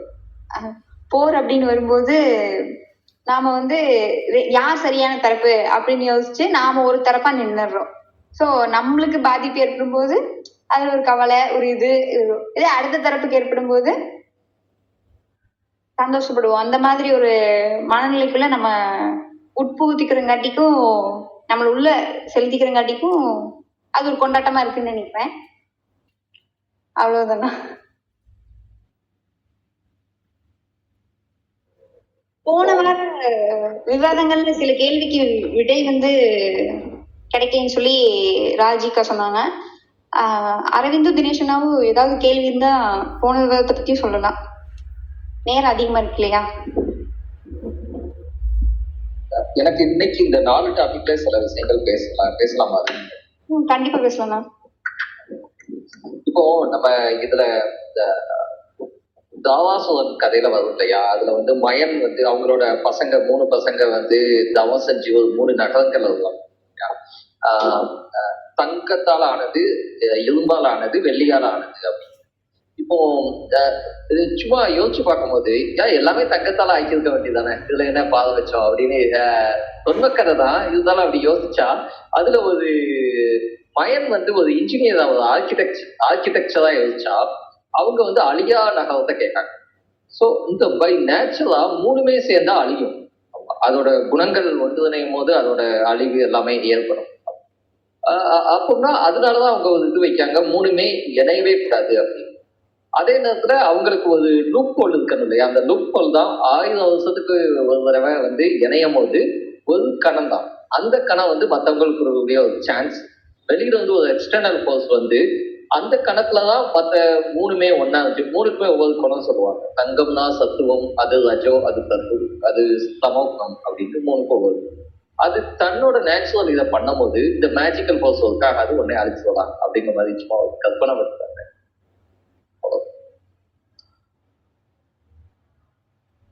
கெமிக்கலி அது கரெக்டா முத்து?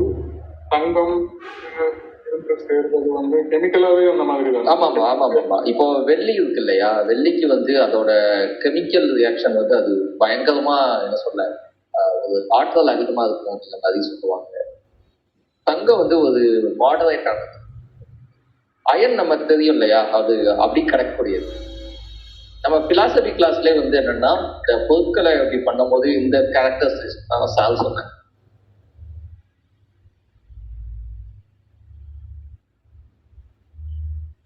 நான் உண்மையாலுமே ஒரு புதிய கருத்து தான். ஆக்சுவலி வெள்ளியும் தங்கத்தையும் நகையவே சேர்த்து வைக்க மாட்டாங்க. ஆமாமா, ஏன்னா அது தங்கத்தை இம்பாக்ட் பண்ணிடும் அப்படிங்கிறது. ஒன்னா வைக்க கூடாதா? ஆமா, நான் வைக்க கூடாது. தங்கம் வந்து ஒரு தரம் குறைஞ்சிரும்னு சொல்லுவாங்க. ஆனா இப்போ கோட்டிங் அந்த மாதிரி எல்லாம் வருது. கோட்டிங் மட்டும் தானா? ஆமாண்ணா, கோட்டிங் மட்டும்தான் அது. அதுவும் வெளுத்துரும் கொஞ்ச நாள்ல.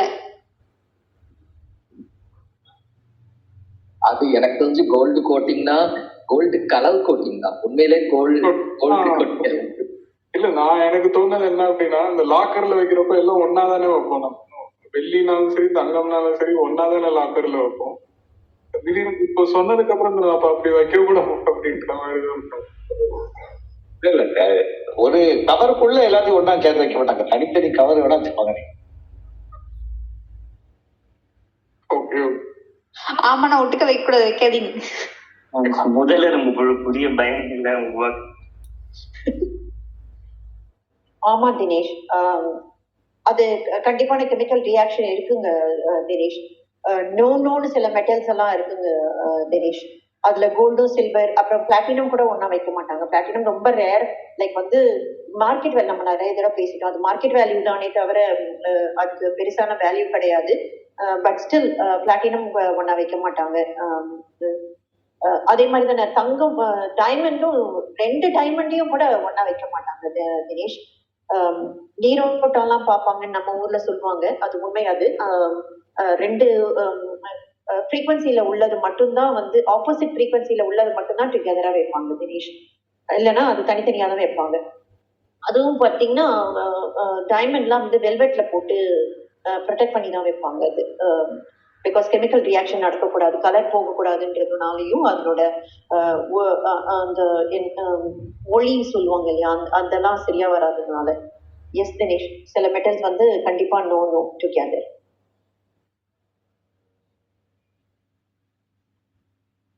நன்றி மேம். வேற யாராவது பார்வை சொல்லணும்னு இருக்கீங்களா? சொல்லாம விட்டுட்டீங்களா?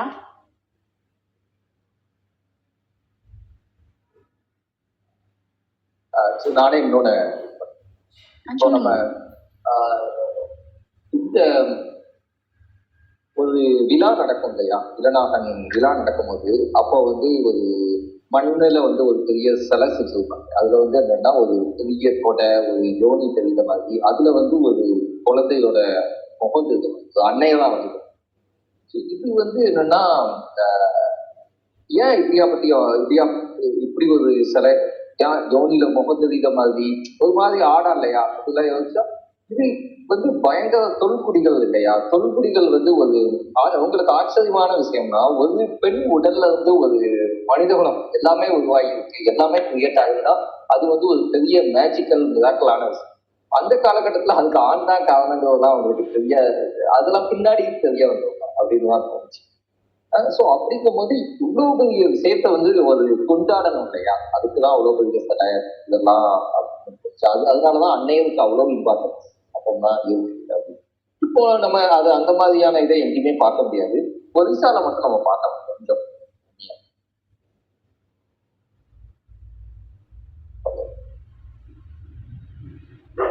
வேற யாராவது ஏதாவது சொல்றீங்களா?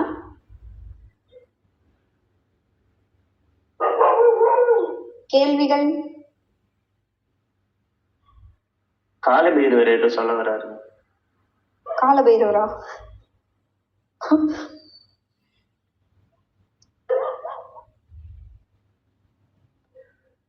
தினேஷ் நீங்க?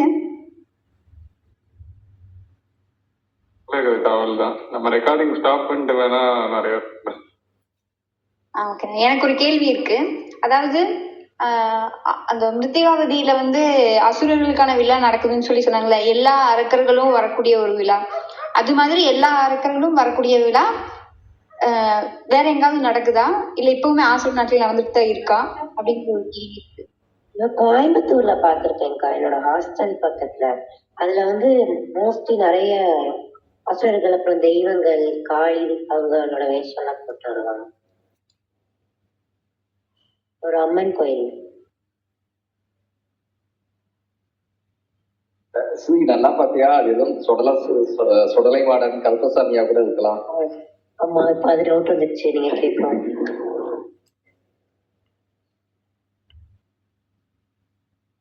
பீலமேட்லயே தானா? பீலமேடுலதான் டவுட் வந்துச்சு. பீலமேடுல ஓகேடா. ஆனா தனித்தனியா இருக்கு. இப்ப ராவணன் இந்த தலையை வந்து எரிக்கிறது, அதுக்கப்புறம் இப்ப துரியோதனன் ஒரு அசுரன் மாதிரி தான் எடுக்கிறான். துரியோதனன் தொடைப்பிலிருந்து இது அந்த மாதிரி தனித்தனியா இருக்கு. ஆனா சேர்ந்து எல்லாம் வர மாதிரி எங்கேயாவது இருக்கான்னு தெரியல.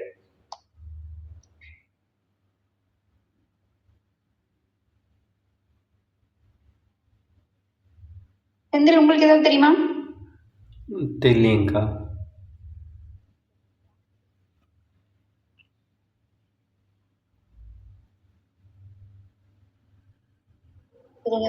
முடிச்சுக்கலாமா? வேற யாராவது கருத்து ஏதாவது சொல்லணுமா? இல்லக்கா, இல்ல அவுட் ஆஃப் கண்டென்ட் பேசுறது எனக்கு. ஓகே, அப்படின்னா நான் லாஸ்ட் வீக் கொஞ்சம் மிஸ் பண்ணதை நான் சொல்லிடுறேன் கவிதா. நான் இப்ப சொன்னேன் இல்லையா, அந்த எக்காலஜிக்கலா பாக்குறோம்ட்டு. சம்பர் போய் பார்க்கும்பொழுது ரெண்டு விதமா ஆட்களை பார்ப்பான்னு சொல்லியிருந்தா இல்லையா. ஒண்ணு வந்து அசுரர்கள் மாதிரியான இடத்த பாக்குறது, அந்த மாதிரியான ஆட்கள் பாக்குறது.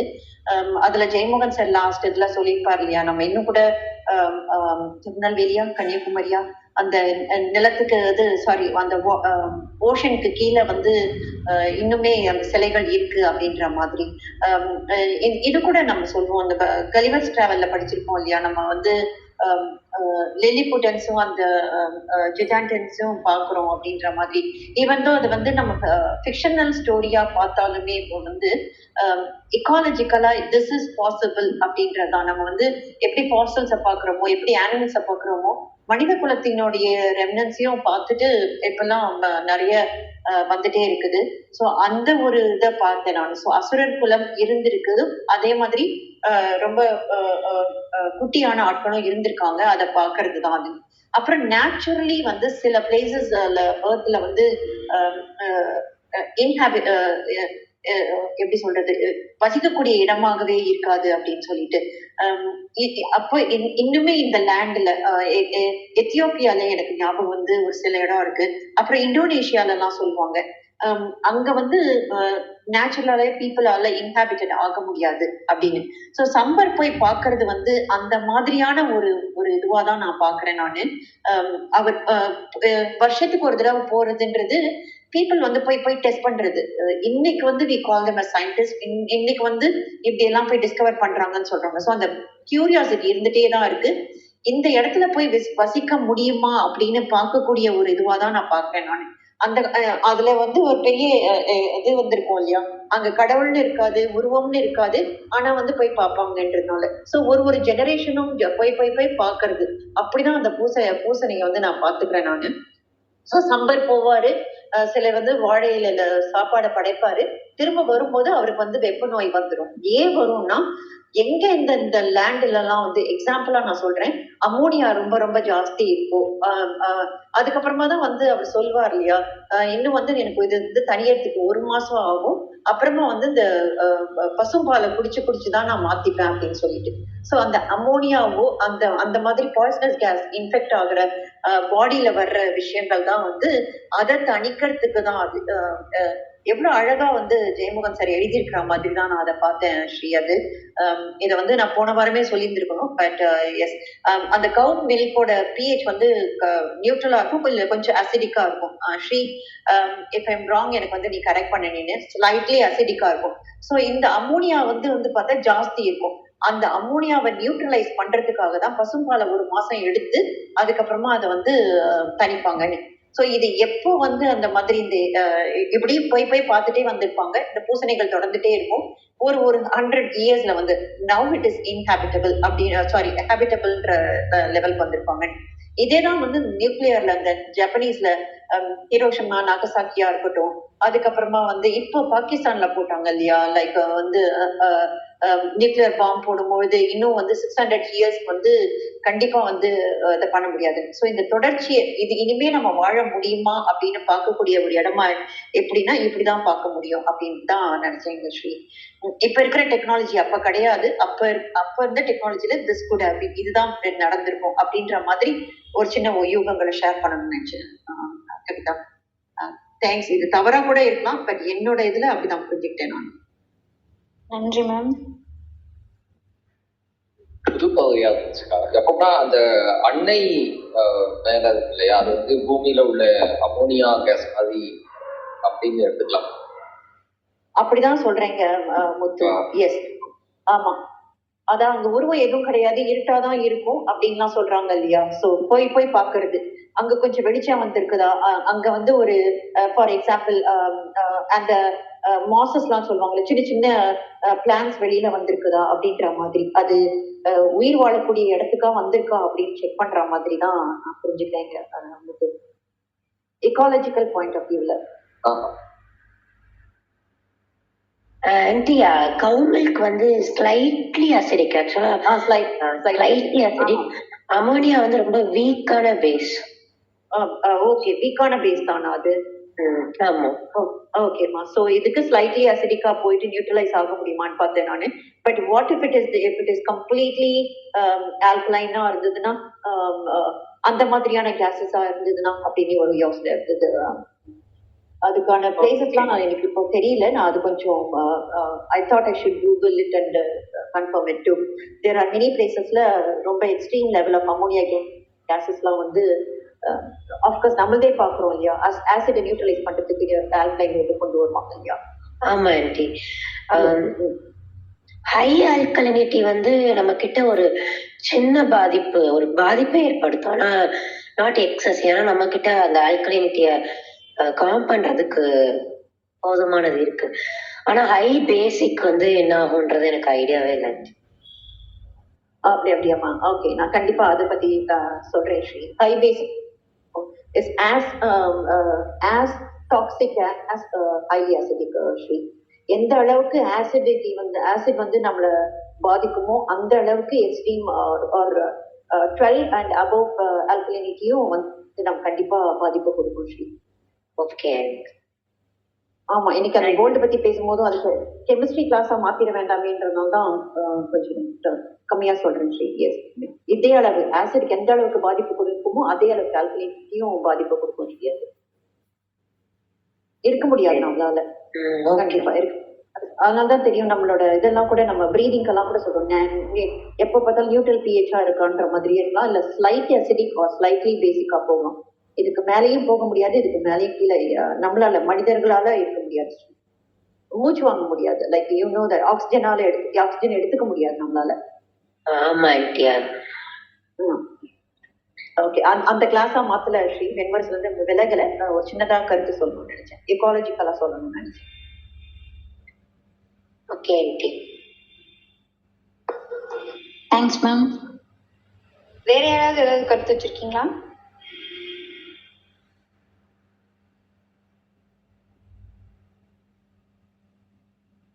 அமர்வு முடிச்சிடலாம்னு நினைக்கிறேன். இன்றைய அமர்வுக்கு கருத்துக்களை பகிர்ந்துகிட்ட அனைத்து நண்பர்களுக்கும் நன்றி. ஏதாவது தவறு செஞ்சிருந்தா மன்னிச்சிருங்க. இதோட அமர்வை முடிச்சிடலாம். நன்றி. நன்றி கவிதா. அக்கா, உங்களோட அனைத்து விதிமுறைகளையும் வந்து